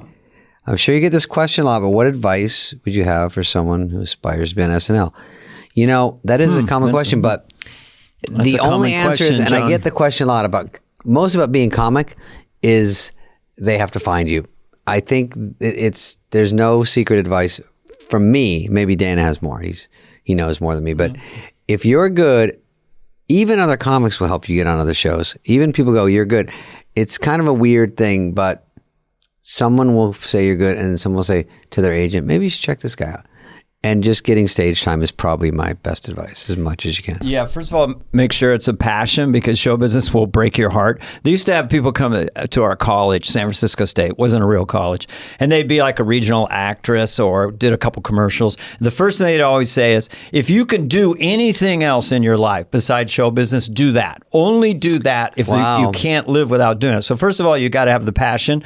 Secondarily, you just got to live on stage. You got to either be a stand-up living on stage, work on your material, or go to the Ground Leads or Second City, do all the classes, keep going, networking. But the main thing is the passion, and always look at your feet. Don't look at, I'm making it or I'll make it. Forget future tripping. Just like, how good am I today? Am I a little bit better today than was I yesterday? People say I'm going to do it for 1 year. This is free. I'm not going to charge anyone for this. People say I'm going to try it for 6 months. I'm going to try it for a year. If I don't make it, what you do in that 6 months or a year, you're probably going to be a lifer, just so you know. Are you really going to go back? No. So you go, am I doing 1% better? Did I get one call back in this year instead of 0? I'm doing better. It's an emotionally violent sport. Even after you have success and you're in a big movie and it bombs, or you're at a corporate date and you bomb. So it's just emotionally violent. It's also exhilarating. I told myself early on, I said, if David Spade ever gets on Saturday Night Live, I'll quit show business. That's how emotionally violent I met David Spade before SNL, and I wasn't on SNL. We're two civilians. Yeah. And now we're here today. Can you believe it? So I legally adopted him 18 years ago, because people on Instagram are, is he your kid or what's going on? He is now. Hey, son. Johnny, thank you for that, and I hope that helps.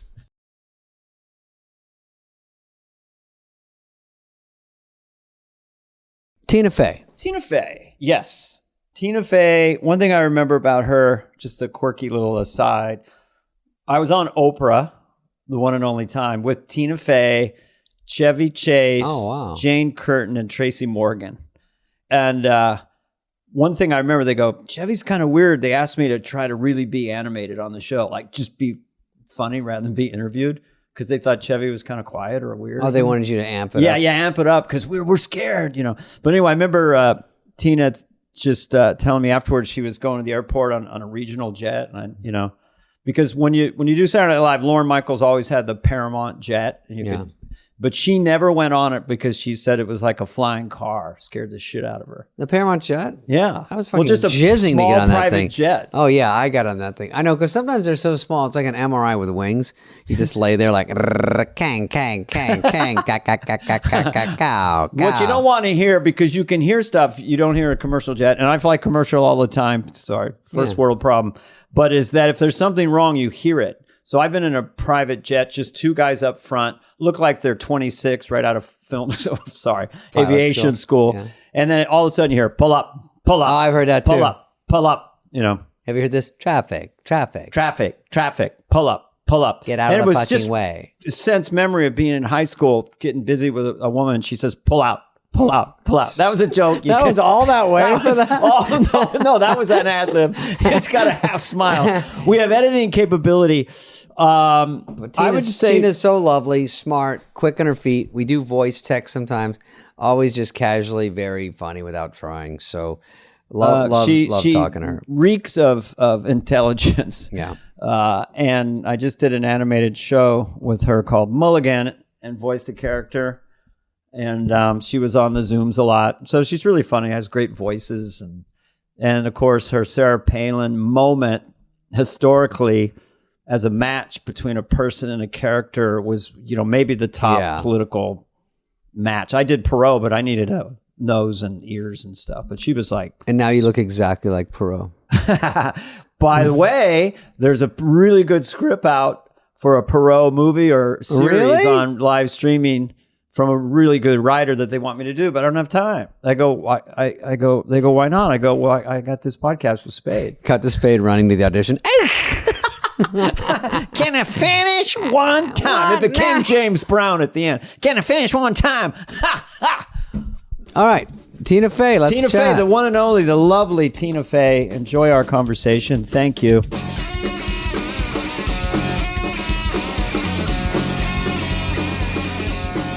What are you watching? What are you and Jeff watching when the kids go to sleep, if they do? What's your show? Do you have a show that you share together? If they do. If they do is the operative.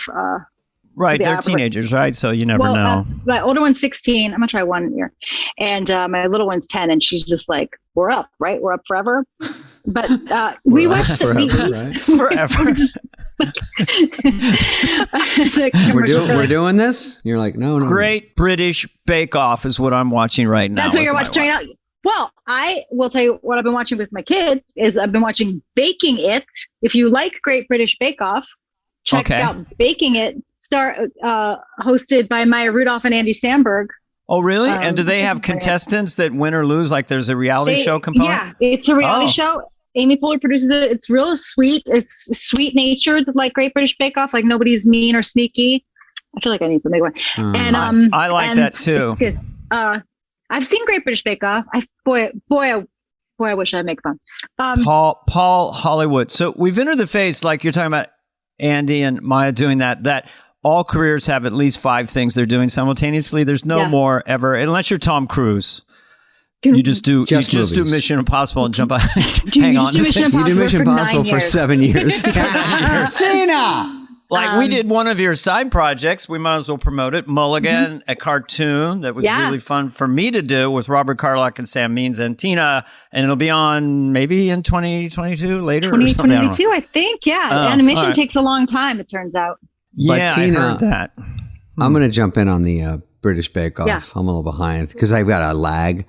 That's always good for a podcaster. I had an idea for real. I pitched a show where you cook with celebrities. It's so dumb. It's been but the good title was, "Is this thing on?" Is this thing good on? about the oven. Like, is the oven on? Yeah, is the oven on? Oh. It's for people that are on the road that don't know how to cook and they teach them. So that's Tina, a good idea. Yeah, right? Yeah. So when I interviewed Kevin Hart for something, I made a joke about his weightlifting workout show. And I go, are you working out? And he goes, no. And I go, you're not in the workout room? Whatever. Yeah. And he goes, and then someone off camera goes, remember you have a YouTube show about working out? He goes, oh, no. Yeah. Yeah, no, I do. I work out. I do that. He probably knocked out 6 episodes in a row a year and a half ago. Confessions. You've done it? This is a show. Well, we're doing this podcast, but this is also called Remember When? And it's a side show that I'm actually producing. And you're on 2 shows at once right now. So okay. This is, we got to branch It's turning into that. It's like a HFPA junket. Were you ever a Star Trek fan, Tina? No. I watched a little Star Trek back when there were fewer choices back on TV, but I don't super know it. But now that you get to pick. Well, occasionally this will dovetail to you. Occasionally they have an episode where William T. Kirk has to testify in a trial, and then the robot voice says all his awards for being such a great. And your thing sounds like that. Faye has won 9 Primetime Emmy Awards, 3 Golden Globe Awards, 5 Screen Actor Guild Awards, 7 Writers Guild Awards, 3 Producer and finally they go, enough. And then, of course, Mark Twain. That was a clever way of putting, for the audience who's never heard of you, couching you as this. Did you win a Mark Twain lookalike contest, or is that wrong? I won a Mark Twain lookalike contest. Yeah. Okay, I wrote that. I scribbled that one down. Scribbled that one down. Head writer, right out of high school. Yep. Kind of did a mic drop. By the time you came around and got the Mark Twain Award, it's like the resume was so fat. And then you pulled up your socks and did a Broadway show, and you're just going, right? And now it's done. It's all done. Everything's I have done. A question about the Mark Twain Award. Yes, when sir. you win awards, I gotta put makeup on. I'm gonna put makeup on. Let's get serious now. Yeah, I'm listening. No, you don't have to. I'll ask Dana. When you win awards, Dana, you've won stuff. Welcome to the MC chair. No, what happens is it more stressful when you win an award? It's fun to win, but do you have to have a funny speech, and how hard is that? Because you keep winning stuff, and it's like, fuck, I got to make a funny speech every time. I do think I'm going to put makeup on while we talk, and you tell me if it helps at all. Of course, it's a tutorial. It's a third show. Don't worry, we're never using the video. I turn off my picture. You can turn off your picture so you don't see yourself. No, but I then want to you see could this still see fucking it. shit. Oh God. Well, that looks like a really nice, It's a real nice moist. product. It's a smoother. Smells Is that nice. what you're And putting? by the way, it's not helping. Anyway, the best thing about winning in awards is leaving the auditorium, right? Because then when you win, then you leave and you go to the press room and you're gone. And then the worst thing about not winning is remaining in the auditorium for the rest of the award show. But you do have to try to have a funny speech, guys. I'm just putting a little bass. You're turning into a different person. She's putting all this makeup on. I don't know who she is. I want to get something on here. Do you like it when you come out of the limo and they start screaming and you go on the red carpet and there's all those mics and Tina, I know this first world problem, so we're just saying these are experientially.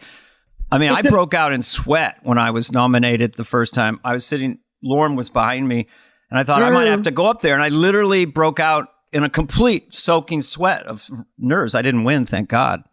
And what Nickelodeon show was that? Slime. You know what? One time, because we were just thinking about, like, you're talking about, do you have to give a funny speech? One time at SNL, like Steve Martin had stopped by. He wasn't hosting. He was like there to see Lauren, and I was a writer, and he had just make everyone nervous. So think of that's like super nervous. And then had just been on Letterman the night before or something, and I was like, "Oh, hey, you were so funny on Letterman." And he said to me, "Well, you know, you have to kill every time." And that was like the most chilling. He says it like that. Like he's like, "Well, you just have to kill every time." And I was like, "You do, or can you just be? Can you just be friendly?" No, you kind of have to. After I came off SNL like a rocket, and then I had my wilderness years, so I would go on talk shows, and I was feeling so small and insecure. Like all my confidence melted in like a weekend, even for no logical reason. But then I had to like come out. I emulated Martin Short, where you come out no matter what's going on, like you're a star. Yeah. Because otherwise I would, and I had to sit up. One time I sat back on Letterman. And it's just the souffle went down. I had to be in performance mode, but I would think you wouldn't have to do that. But I'm kind of like a monkey puppet. I got to get the biscuit, you know. I think anyone who they associate with comedy is like, what do you got? Like, you can't just go on there and be like an actress with shiny legs. Like, you have to bring something, right? For you guys, was doing Letterman as terrifying for you guys as it was for me? Like, I would get so terrified. Absolutely. Well, he's right up our alley. I think that's the problem. Is like he was so the one. When I was watching it, it was sort of a different form of comedy, from loving Carson to going Letterman is a whole different vibe. And then if I could make him laugh, just that was the scary part, probably for all of us. It's so gross. You just want to make him laugh. It felt like David can see right through you, and I do think that he laughed a lot at not what I was saying, but at the concept that I was trying to land a laugh. And then he would have that great laugh. I don't think he cared what my joke was, but he loved the idea of a comedian. And what I would say to myself, for what I said a second ago, when I was in the wings looking and seeing him there in the audience, I would say to myself, don't give this show too much respect, just to get me back to even, because David didn't want that either. But your appearances are, always seemingly very well received. And then you did the famous thing where you took your dress off. Like, that's just like one of those indelible, like, okay, no one's ever done that. Googling. I tried to go out with a bang. What was it? Your last? Was it his last Letterman? I sort of said like to him, because I was trying to think of. I was very, very honored to be asked to be a guest in that late run of the show, and felt huge pressure. And I thought, well, maybe I could do a bit where it was sort of true, as he was the last one that was scary, right? Because like everyone else now, every talk show, I'm like, I'm not scared of Jimmy, I'm not scared of Steph, or right? They're all younger. I'm never on Kimmel because I'm never there. Like, and so I just sort of did a bit about how like, this is this kind of like lady dress with the tight thing in the heels. Like, I'm only doing that for you. I will never do that again. I'm not going to dress up for Jimmy. It'd be like dressing up for my brother. So this is my last dress that I'm going to give it to you. All sexy. And I just took the dress off and gave it to him, and I had like 1,000 girdles under it. It was not like a sexy Drew Barrymore situation, but a lot of space. Did you get a lot of response from anybody on that one? I mean, it kind of was something that people would talk about, I assume.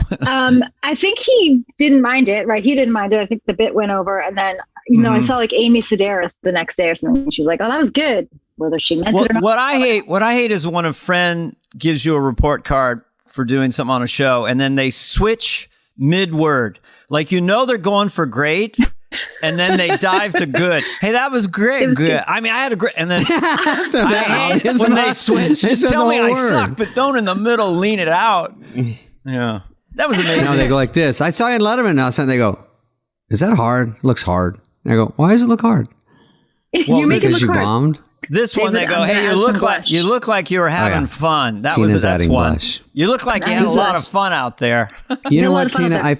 I feel like a non-visual makeup tutorial might be the future, but it might not. It might be my future.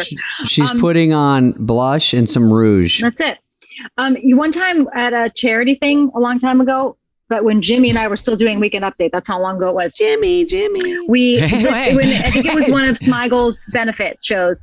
And Jimmy and I went out and did some bit, and we did really badly, like it really bombed. And I remember we came off, and Adam Sandler, who I don't really know, but I really love, he was up next, and he just looked at us, and he was like, he couldn't, because we bombed, and he just looked. He couldn't even fake it. And he just goes, "Good hustle." Good hustle. And it's one of my favorite things ever, because it was just like the nicest possible thing you could say. It was like, you tried. Good hustle out there. Well, you didn't let the flag touch the ground. I mean, you don't ever want to turn on the audience or get pouty or let them know this is really awful, unless you do break the fourth wall. I think Letterman likes knowing you came loaded. At least you're trying. I don't think he likes when you walk out there with nothing and go, if you ever, I don't think it's a dirty secret that I didn't know when I watched talk shows that there was some prep. I just thought, oh, you just go out there and be funny. Everyone's pretty good at it. And then they go, oh, here's a 45-minute call of every funny thing that's happened in your life, and then we will whittle it down to 6. Yes. And they always whittle out the ones I like, and they go, we push that one to the end, but I feel like that's a good one if we go 40 minutes. And I go, well, that's my favorite one. They go, actually on Letterman, he used to talk about my dad. I have a deadbeat dad. And he goes, his name's Pee-wee. And he just thought he was so interested in it. So then he goes, hey, because one time Pee-wee came and he goes, I hear your dad's here. And I go, yeah. Because I always talked about what a load he was, because he only buzzed around when I got famous. So I go, yeah, he's here. And he goes, he's in the green room. And I go, yeah. And they cut to him and they have a showgirl sitting next to him. And they just hired a showgirl to sit next to him like an extra. And then he puts his hand on her leg and she's like, hey. And I was like, don't make up stuff. Don't ad lib. What does a showgirl look like? I mean, what do you mean showgirl? Well, they had her in a whole headress. She's like on the show next. It's like that SNL trick where they have people walking around. So, of course, they put this pretty girl. And then he's like, hey. And then he next time I come on, they come back and they go, okay, you're on about 5 minutes. You have all your garbage you're going to do. And I go, yeah. And they go, yeah, I got a new dog and all this stupid shit. And they go, oh, yeah, he wants to ask you about Pee-wee, your dad. I go, yeah, I don't know anything on that this time. Remember I sent you this stuff? They go, yeah, he's going to start with that. Yeah. And I go, well, so then I got, they're like, I see Biff over there going, let's go. I go, well, what do I say? Gosh. So I just bought my dad, I bought him a condo because he always comes up with investment ideas. So he goes, Davey, I got a great investment for you. I think I'm going to let you buy me a condo. And I go, I don't know. I go, that's an investment for me. And he goes, yeah, hey, they're not making any more condos. I go, I think that's land. And he goes, no, it's condos. I go, well, with that kind of pitch. My dad forgot my name. I found out later it was land and I got tricked. By the time my dad was in his 80s, he couldn't remember my name. And I've got 4 siblings. And he goes, hey, have you seen Money? And they go, Money? You mean Dana? Who the hell's Dana? I need some money for money. Anyway, we're not bitter, Tina. But anyway, my point is this. How did your relatives handle your success? Yeah. From mousy schoolgirl to mousy star. To mousy. Yes. Now, Tina, I have a real question. Yeah. When you're the head writer, I'm reading this. Yeah. When you're the head writer, is it just a lot of hiding? It's you can't hide because everybody wants to ask you everything. Yeah, on Tuesday nights, usually if you had one thing you wanted to write yourself, if you actually had an idea, then you'd have to hide from people to try to write something. But like, I think being the head writer is just about like embracing shame and just being like, okay, this thing that I would never pick, I'm going to try to help it. And then I'm going to get I'm going to get yelled at about it. And then my friends are going to be like, good job on that thing. And like, it wasn't my thing. You let that turd So through? the whole show is on your shoulders. Yeah. Well, Downey used to hide from us all the time. He'd lock the door, and then I'd knock, and then he goes, "Do you want to go eat?" And I go, "Sure, I'll do anything just to get in the same room." And then we go eat, and he wants to talk about anything but the show. And then you get back, and then he locks it again. I'm like knocking, and then I see Schneider cut in front of me. I'm next. If you got a hold of Downey at 10:45, literally the show's at 11:30. Yeah. We got a Hans and Franz. We need some holes plugged. At 10:45, Downey turns into a genius. For 10 minutes, he just gives you like, because there's no more procrastinating, but he's brilliant. Yeah, I mean, he really takes it to the wire. By the time I got there, Downey's presence was mostly like a locked office full of abandoned, unopened Christmas presents. Carts and things. 9 years of Christmas presents that either were given to him or were supposed to go to his own family. I don't know. But I didn't know him that well. I don't know him that well. Yeah, if you get a few minutes, I mean, I don't want to talk about you, but if you got a few minutes with Downey, it was worth it because 2:30 in the morning he goes, I would probably take the ending this way. And then you go, oh, yeah. And then that's all you needed. And then you go, but there's something really funny about, something really funny about, he'd always say that. There's something really funny about, and hold up the page. When I came back, they always said, well, you'll do a church lady. And it's not like my favorite thing I've ever done, but it blew up because of whatever reason, And so I think when I first guest hosted with you, and you're a head writer, you were assigned to work on church chat with me. And then like 8 years later, I did another church. You'll do church chat this week, Lawrence. And then I did a whole thing with Seth. Another church chat. So I don't want to say which one's my favorite, but you guys are both great. Seth, probably. Well, he would do the character a lot. He would write as doing the impression of the character. Yeah. Wow. Yeah. Then he'd crack like a, kind of a Molson light, and he'd be like relaxed. I try to remember do you remember who were the character guests on the church chat that when you did we did that time? Boy, and that would be a tough one. I mean, I remember doing George Bush Sr. was another one that would come out of the box for a while. And then Will as Junior. And Will's 6'4", 230. I'm 5'8", 150. And he had to sit on my lap. Yes. And that was really interesting. Yeah, and I had really huge lifts so I could look as tall. But anyway.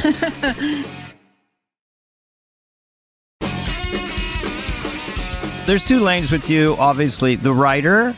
and the performer, which is, you're very unique in that way, I think. So these are the ones that I looked up, that I remember, but then I looked them up today.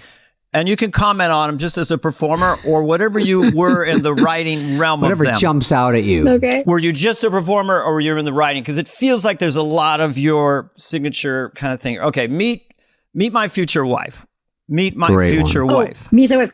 Yeah, so that was an idea that we brought in. I got to mostly just be a performer on that. Amy and I were hosting, and a guy, I know, this guy, Andrew Breedis, was like, I have this idea for a sketch. And I was like, let's get you paid for that sketch, my friend. And so... That's fucking unreal. That was a great one. Forgive me, I'd have to look up who actually wrote it up, was two writers at the show. So that one was like a real gift. But Amy and I did bring a lot of ideas, but I feel so bad that I can't remember if it was. Dude, that was airtight. That one is like beginning, middle, end. And then they had the ending. It's really tough to get a twist at the end with the get out. Yeah. I didn't write it, and I really, really hope that people just think I did for the rest of my life. But I can't remember who they assume your fingerprints are on it. Okay, Mom's Jeans. Mom Jeans, I did write. I did write. I got it.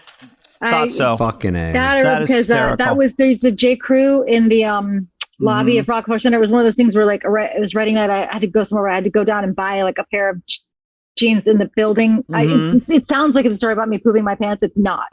But I had to go and get a pair of jeans. And I bought these really terrible jeans. And that was it. Then I sat and did that. And I remember Jim Signorelli filmed it. And then he was like, we got to take the song out. And I was like, no. I think the jingle is important, Jim. It was perfect, and my wife and I used to when not even Mom Jeans, but we'd see the mom sometimes, and I would, as a joke, say she's closed for business.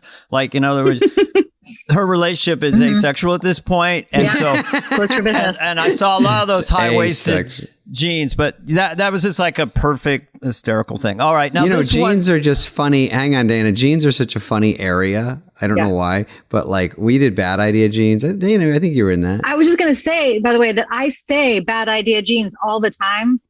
Like I'll quote when you see a bad idea, I do too. I'll be like, Bad Idea jeans, and then of course I tried to show it to my teenager, and you can't show anything from like even beyond like last year SNL because there's always something that's like Gen Z is like, that's not okay. I'm like, I know that's not okay, but it's so funny though.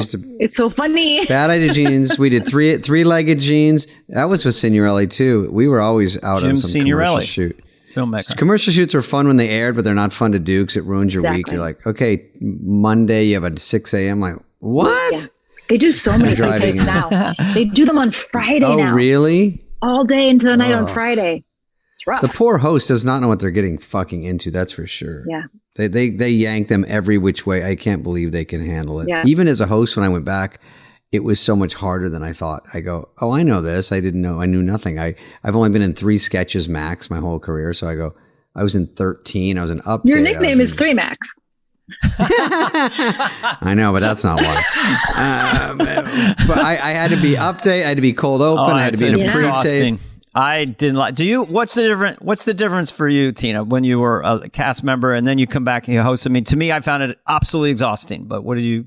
Yeah, it's exhausting, and for me, it was like, all the same behaviors that you swear you're not going to do as a host. You immediately are like super worried about the monologue and like kind of like you get way more nervous and like, especially the first time I did it, like just nervous and like like really keyed up about the monologue, really tired, like it's all the things that you're a writer, and if you go in there like I write, Dana writes, so when you're a regular host it's horrible enough, but when you're eyeballing the writing going, this one I know isn't there yet, and you're like, it's got through, but this one needs the most work, and you're out there on the air show going, oh right, we never even looked at this is just the way it is.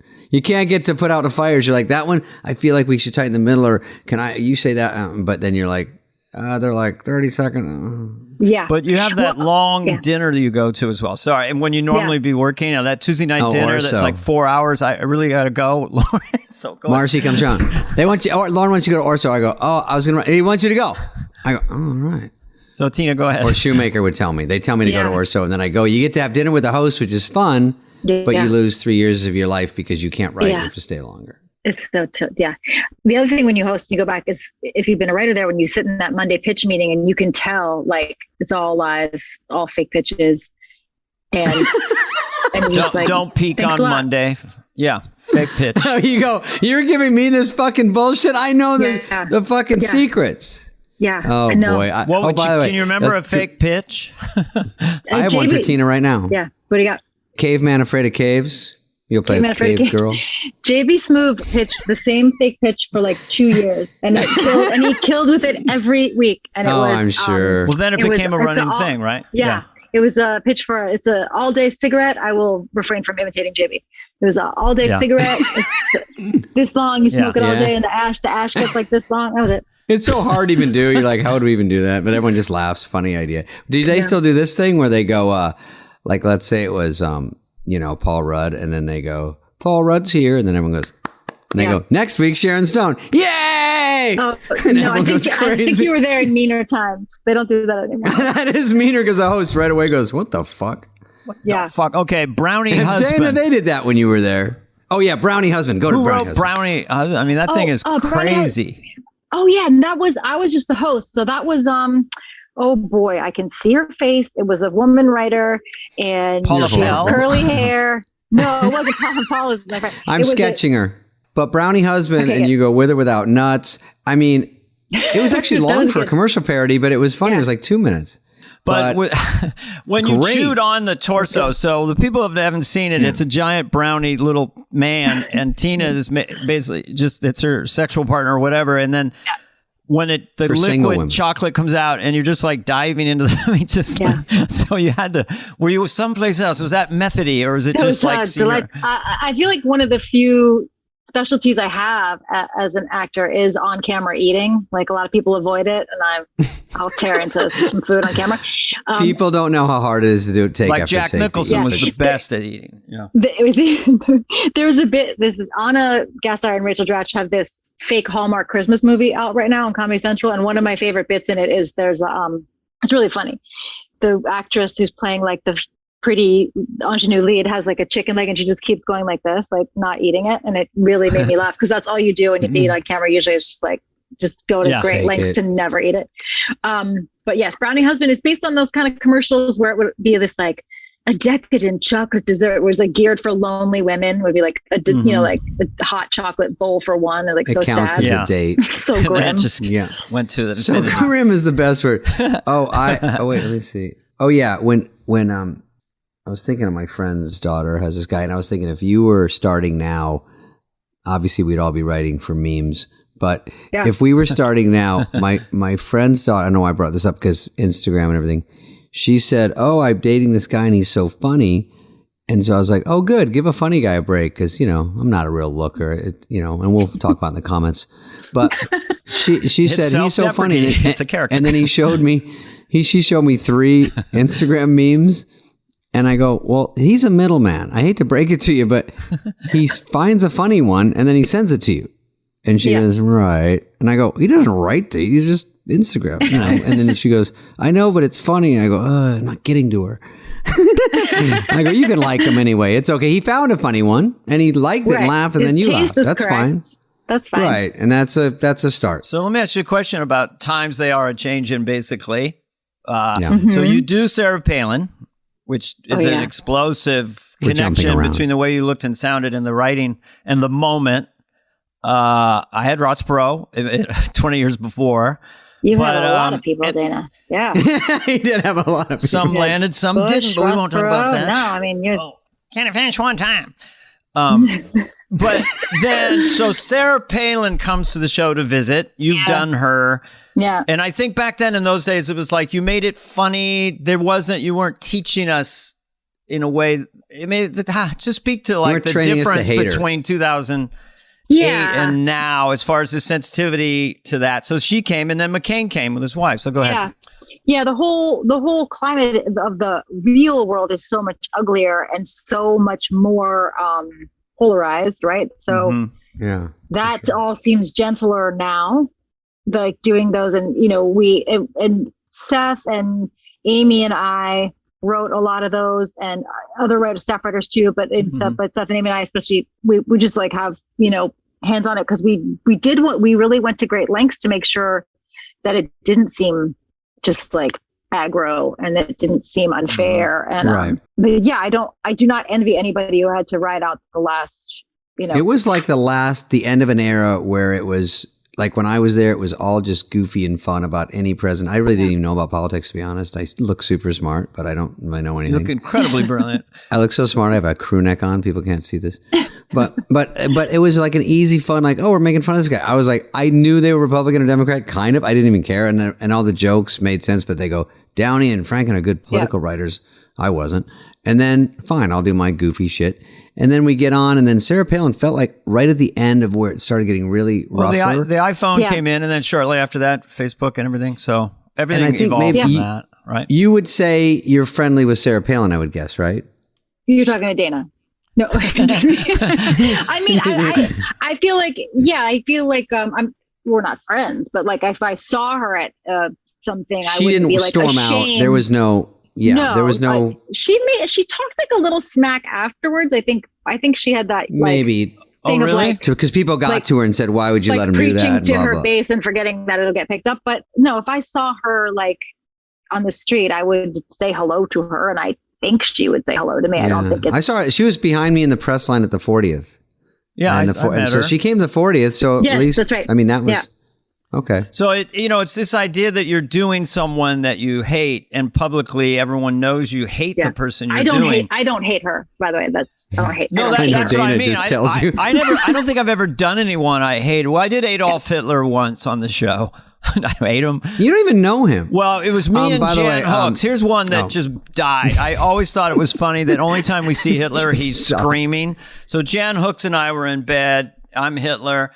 And she's real quiet. Wake up, Adolf. Wake up, Adolf. And then I just sat up in bed and started screaming, and just silence. Cut. So anyway, but I've never done anyone I hated. Like right now, I kind of play around with Biden, but it's sensitive, very sensitive, how you use him as source material without it polarizing or making people angry, or making fun of some of what people perceive. Like Al Franken said, maybe he's lost his fastball, stuff like that. Yes, it's interesting. I do. But I think if it's silly, it's better, I think. Yeah, your Biden's good. Do it. We can do better. Come on. Here's the deal. This is America. Here's the deal. I'm not kidding. No joke. I'm not kidding around. I like when he yells. He gets really mad and then he whispers, because we need pipes. We're going to get them. We know how to get them. Come on now. I'm not kidding.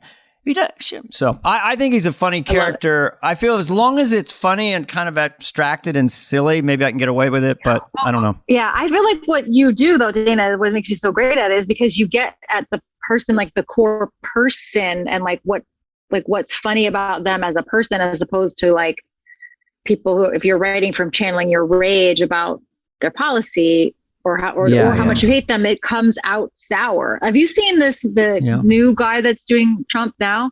I think he's amazing. Brilliant. Beyond, next level. Yeah.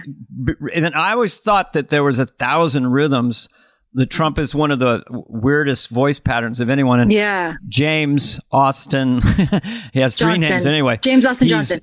He's amazing. Yeah. Amazing. That is And they have a funny hook with him now too, where they do bullet points of his nonsense, which is a great game where it's like he's rambling, but they put bullet points up like it's making sense. Yeah. And Scooby-Doo and many people. And then you see it switch, we're doing, Green Acres is a tremendous show. Everyone, she wanted to be in the city, and it goes on this and it's really good. It satirizes Trump in the way you're just talking about, that it's funny and you don't feel like you're trying to be taught anything. Well, you don't know for sure he hates him. We're just laying it out. And I think when an audience sees something they recognize, they're just so full of joy. They're like, Trump does do that, and then leave it to yourself too. So that's a perfect. It's also maybe easier. It's also maybe easier to do that now because he's out of office. Everything seems so high stakes and stressful. I couldn't do Obama and till he got out of office. I could tell the audience would tighten up. And then once he got out of office, I could do it as a white man, just something I like to do. I love the rhythm of Obama. I like the way he steps up. This kind of matter of fact thing he does. And I just do it all the time now.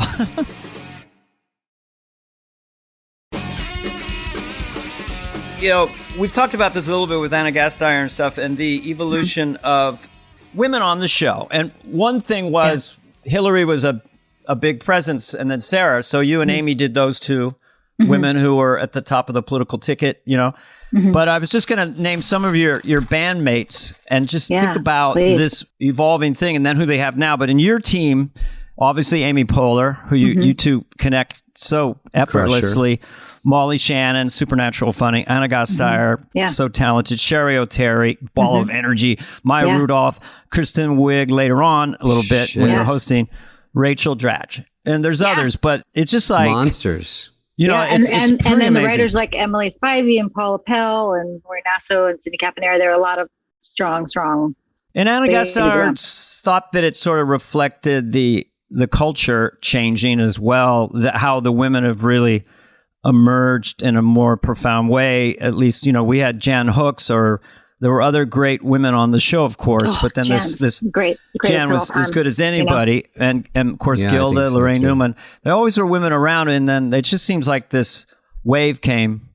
Can you speak to that, Tina? Sure. Or your friends. One of the greatest joys of my life was that we were able to have Jan on 30 Rock. She played Jane Krakowski's mother, and she was so funny. Super. God dang it, she was so funny. Everyone just go rewatch that real quick, pause the podcast. But so when we got there, it was different. Like it did change. And I think, we also, like when I was there, our director was a woman, Beth McCarthy Miller, and All right.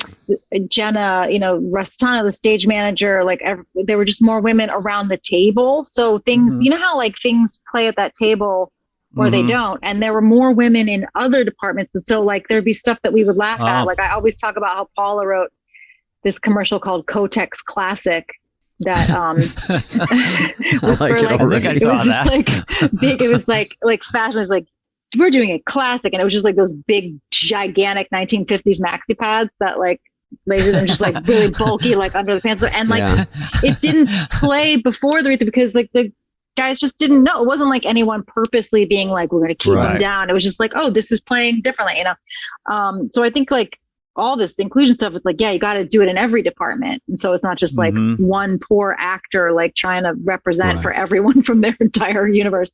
Let me ask you guys a question, because I've theorized about this, and you were there at the time that I'm thinking about. So you know Bowen Yang, right? Who's on there now, who I think is so funny. Have you seen the bit he did where he played the iceberg from Titanic? Yes. Hysterical. I saw him with the outfit on, and then they talked about it. I don't know if I saw it. It's a really funny update feature where he comes out and he's like the iceberg from Titanic, and he's there to like talk about his album, and they're like, well, let's talk about the Titanic or whatever. Yeah, it's very funny. It's hilarious. He just does this whole thing that I think is like actually sort of defining this like new comedy of like, we're looking at the world from a different perspective. And he's like, listen, I was in the ocean, you came to where I live, you hit me. Like, it's just like, it was just all true. That's like, hilarious. But I was saying that, like, it was so funny. And I was like, I don't know if Bowen could have gotten that on. Like, I don't know if Bowen could have gotten in the room with like Norm and Downey and gotten that on. Do you think they would have been like, I don't like this kid. Like, I don't want to besmirch them. And like, but like, it sounds like Eddie, is it Eddie Izzard? When I would watch some of these European stand-ups, they had bits about the Renaissance and all this different way of looking at stuff. It seems reminiscent of that. It seems very European. If you have some game, like you were talking about the women, you can sniff out someone that doesn't have any chop after a few weeks of like so if all the women you've mentioned are really good, which they are, I think that matters. It's just getting them in front of people. So if they get the opportunity, and they did, and then they were great. And then the writers, you're saying, I don't know all the writers, but the unsung heroes that are propping up the show with great writing. Yeah. That's unreal too. You can tell when someone's not good. I think that it's a natural evolution. Like if I went on, when I do the church lay on there, I feel like I'm really doing, kind of vaudeville or something. I mean, it's so ham-fisted. It came from my stand-up in the early 80s. And so I don't think that would be in fashion. Times do change. That's a really interesting observation. I mean, I guess it is true though, that like people who have the sheer balls to do it, and like it is evolution, and it is survival of the fittest. And so like, if you could get that up at the table, maybe they recognize, I mean, the weirder the bit, but like, that just sounds, I don't even know anything. Just you tell me right there. It's such a interesting idea. And then I think he performed it very well. Yeah, we were wanting to talk to him too, because just his experience coming on and actually not just like, oh, we have an Asian American. It's like, no, bring someone on and they're good and they blow up, and you're like, oh, are we missing out? Yeah, what's going on here? Yeah. He sounds like one that's really popping out. He's funny. He's killing. He's got funny rhythms. Yep. Hey, you were an improv group, right? Yeah. Can I tell you guys a nightmare that I'm experiencing right now, which is I got asked to do, there's this show on Broadway right now called Freestyle Love Supreme. And it's Lin-Manuel Miranda. It's a big hit, Tina. It's a big hit. It's really cool. I saw it off Broadway. Everyone loves it. And it's all like improvised rap and music. And they were asked me to be a guest on it. I'm going to be a guest there on Thursday night. And I kept making sure they know, like, I think like, oh, I'll be a guest, like I'll be like a monologist, like at ASCAT. Like, I'm like, they know that I do not improvise music, right? And my manager's like, yeah. So anyway, and I'm just, for the next couple of days, I just keep having like recurring daymares that I don't know about I can't improvise music, y'all. Are they going to ask you to do freestyle rap, like in a battle? I can't do that, right? Well, yes, you can. Let me I don't even like you. I want you to play freeze tag. Tom Cruise. No, I can't. Don't make Tom her. How Cruise, nothing to sickening. lose. Got to get some booze. What you gonna do? Wait a minute, Dana, I you fell go asleep do it. and I You snoozed. can practice. You have to practice with your daughters. They'll love you for it. Just Oh my No, God, I Tina, give me a word. bail I'll out. start can't- rhyming it. David, give me No. a word, a lead in. Counterpoint. Tina, bail. Counterpoint. Bail. Gotta go just to a wanna- joint. Oh, Here's sorry. what I can do. If I can go there and I can be like, give me a word, and they say blender, and I tell a story about a blender, and then they make up a rap. Fucking please. How about you go give me a word and you say blender and then they do everything? You know what you're going to do, Yeah. Tina, and you don't even know it yet because your instincts are so good. Forget it. I'm out. You're going to I'm get gonna- out there and try to start rapping, and then you're going No, I'm to not. deconstruct it into this nerdy person who can't really do it, and you're going to get triple the laughs. Maybe I shouldn't have put I that don't know. seed Oh in my your head. God. I don't know. Like, hey, Anyway, check the papers Friday morning. don't you feel like See how when it you went. agree to stuff like a podcast, like when the day comes and you look at your calendar, you're like, really? All right. I mean, there's just so much you can do. How did you get roped into this? Yeah. They asked me, and I said, yes, of course, I love those guys. Did you think you'd be podcast's able to okay. talk at some point? Honestly, this is a pretty good back and forth for podcasts. Sometimes it's worse. Lauren always said this phrase to me a lot. There's a lot of goodwill. So that would apply to you when you get on that stage. That only lasts for like the first 30 seconds. I know that only makes me nervous. I mean, I called him once I was hosting. I called him. He goes, "It's sort of a victory lap." I go, "Really? I mean, shouldn't I work on something?" No. Anything he says is funny. That's it. That's when someone write like a 12-minute cold open and they'd be like, well, that was all the goodwill. Now, Jesus Christ. And everyone's like out of it already. And You're like, Yeah. your monologue hasn't even started. Warm down. So, Tina, what question have you never been asked that you want to be asked? What question have I never been asked? One word, Oh my Robert God. Carlock. One word. Robert Carlock, one word, wasp. 2 words. 2 words. Wasp. Wasp genius. Yes, he does have a sort of a Yankee Doodle Dandy kind of sweater. Chumley. Um, Yeah, Harvard. Chumley. when you were a little kid, I asked this to everybody because I just like picturing you at little at 10 or something. What was your favorite toy or a toy you can remember or a bicycle from as a child that was like a cool thing or a cool gift that you got? This you won't be able to see this, but on the thing, but I'll tell you about it and then I'll show you guys. I have a dollhouse, Fisher Price dollhouse that my parents got me when I was a kid, and my dad like wrapped up every part of it and kept it really nice. And then a few years ago, I tried to give it to my daughters when they were smaller, and they, have a much more privileged life than I have. And I found it like in a corner under a bunch of other toys, and I was like, fuck it, I'm taking it back. And so now I keep it here at my office. And I'll show it to you. Okay. The She's camera is walking. swishing around here. We walking. saw a Mansion. piano. We saw There's a a window. pile of money in the And then corner. we There's see some this gold bricks. adorable, looks like See? a bag of some kind of illicit substance. Oh, look, yeah, it's cool. It's open air. Look Yeah. at this guy. He looks like Leonard Nimoy. He's so weird. Oh, God, that's a splitting That image. guy could be played by Will Ferrell. That is. It's like a Will Ferrell call. It's like a little Will Ferrell doll. Look at how cute. Is that Yeah. like visual relaxation when you look at that? Does it? Yeah, Is it? like, Do you I feel? didn't expect You know what I mean? that I would look at that 70s couch that it came with. Wow, we're looking Look at that it. roof. I think It's my awesome. sister had this. That looks so familiar. Yeah, it's the basic, and It's not Barbie or anything. no, it's it's very, Fisher Price, and it's awesome. yeah. And Mhm. so that is my favorite toy, and I still have it. Wow. I like that you like that. I like you more. Thanks. That's kind of hip. Cool. That's in your I had office. a question. Wish I had No, an I didn't. office. Yeah, go ahead. No, wait, Yeah. maybe I didn't. Oh, I was going to say, my daughter, I made her watch Mean Girls. And Yeah. even though it's a little early, she was 12.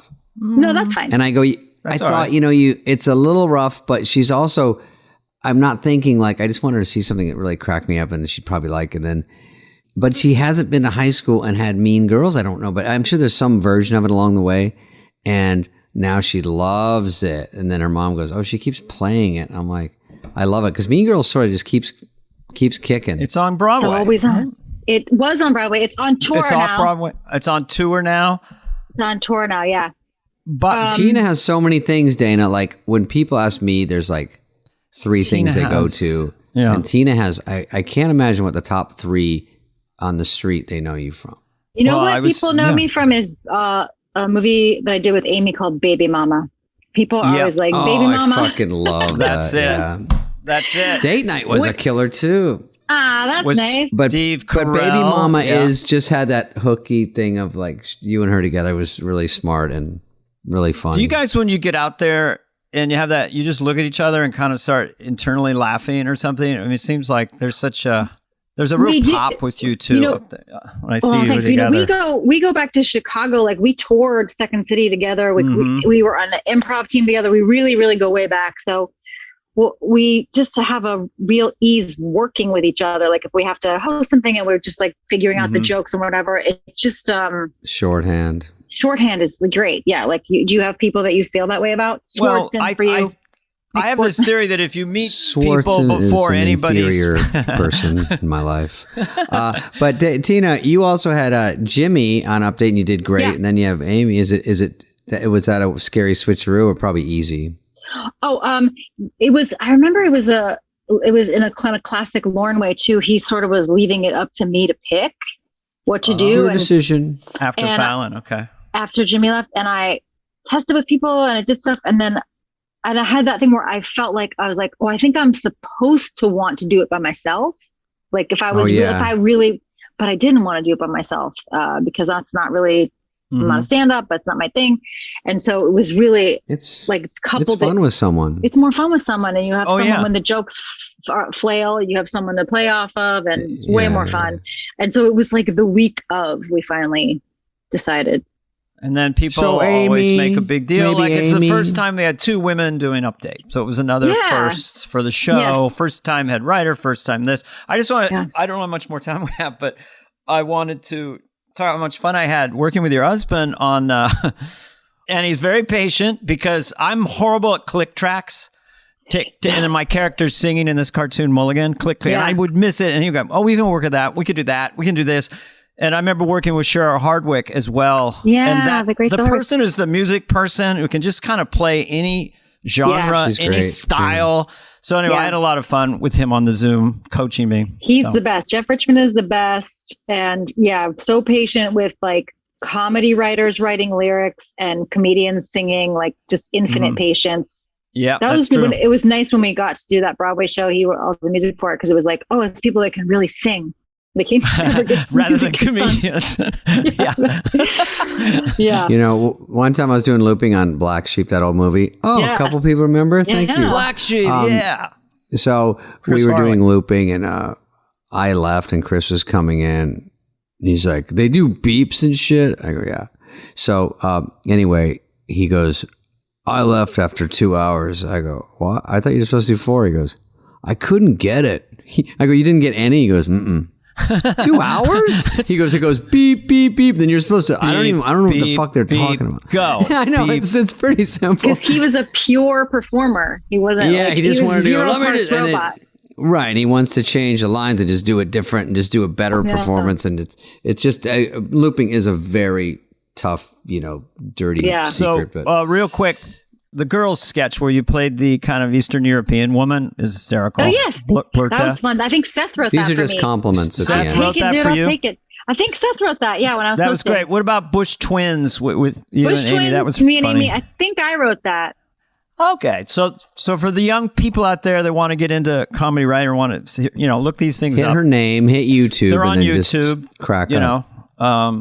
Well, do you have anything else, David? I don't. No, she's great. I'm sure and you gave that she's got people to meet and places to go. Well, I love you guys. You're my favorite. When I was a kid, when I was a teenager watching the show, I had a crush on both of you. That's okay. You're like America's sweetheart. Weren't you called that at one point? Or the thinking man sex or something? Yeah, they've always put you in that. Not a thing. Not a thing. You still do your Philly accent around the house or no? I do it all the time, hon.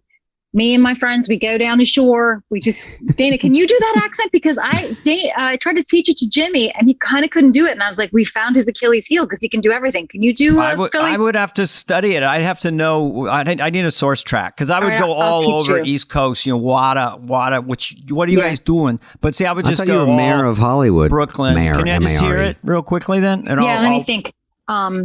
all right, leave me alone. It's like, I'm going down the street. We're going to get hoagies. And like, then we're just going to go like sit somewhere and like smoke. Hoagies. You sit somewhere and smoke. Yeah, it's very specific. It's very easy to go Michael Caine with that. We're going to sit somewhere and smoke, you know. Were you excited about Mayor of Eastham? I was. I was like, I guess my phone was broken for Mayor of Easttown. I guess. But I thought she killed it. She killed that because that is a really hard dialect, and she crushed it. Oh. To think about that and your lines, and then you got to do your lines right, and you want to do them the acting way you need to do them. Yeah. I did New Hampshire once, and they go, "That sounded a little boss," and I'm like, "Listen, guys, the people watching my movie will be 4 to 7 years old. Yeah, just relax." I say it's Petridge Farm, fresh and flaky turnovers. That's the way you do it. Petridge Farm. You can get in one word, but I'm not. I mean, you know, Daryl Hammond. There's people with incredible ears. I really need to listen or hang out with someone a lot. You know, we'll check back. Daryl, Daryl is amazing. Right, let's let Tina finish her makeup. My favorite part of the day is going to sleep. I like to go to sleep. Yeah, without any medication at all, just nothing. Because I have to take maybe Ambien. a melatonin gummy, maybe a over-the-counter melatonin. Yeah, let's gummy. party. Okay, I gotcha. Wink, wink, womp, womp. Fuck yeah. Yeah. I'll tell you. I'll give you my melatonin guy. I'll text you. Do you think if I say it enough, I'll get a free thing from CVS, like a free thing of gummies?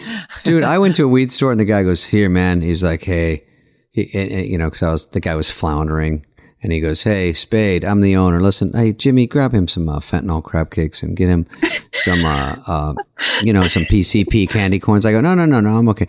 But he gave me a little gummy of weed, and then I took it, and he goes, "Don't eat the whole thing." I go, "It's a fucking inch of food, dude." He goes, "Just eat the ear." I go, "I don't know. That's why I have a vodka soda. I know what I'm getting." My wife and I tried a gummy bear of marijuana because it was instead of Ambien, let's sleep. God, and we hallucinated all night long. The entire house was going up and down, and I couldn't walk. It's terrifying. So be careful, baby boomers. No, we were really foolish. We were doing it for my mother-in-law who's 90. We thought we'll experiment with them because her friends at church, she's very Catholic, are all taking a little bit of cannabis for sleep. And that's why we did it. But you had the wrong stuff. You had too much. Yeah. No tolerance. I didn't know, you know, I hadn't smoked pot since 1982. Anyway, we're halfway done. Let's take a little break. Yeah. We'll come back with Tina. Let's take a little break and do the real hour. Tina, thanks for doing this. It's so fun to see you. And now if we see you, we'll go, hey, we feel like we know each other even better. Hey, coming up next, we got Conan O'Brien, our old buddy. Fly on the Wall has been a presentation of Cadence 13. Please listen, then rate, review, and follow all episodes. Executive produced by Dana Carvey and David Spade, Chris Corcoran of Cadence 13, and Charlie Finan of Brillstein Entertainment. Production and engineering led by Greg Holtzman, Richard Cook, Serena Regan, and Chris Basil of Cadence 13.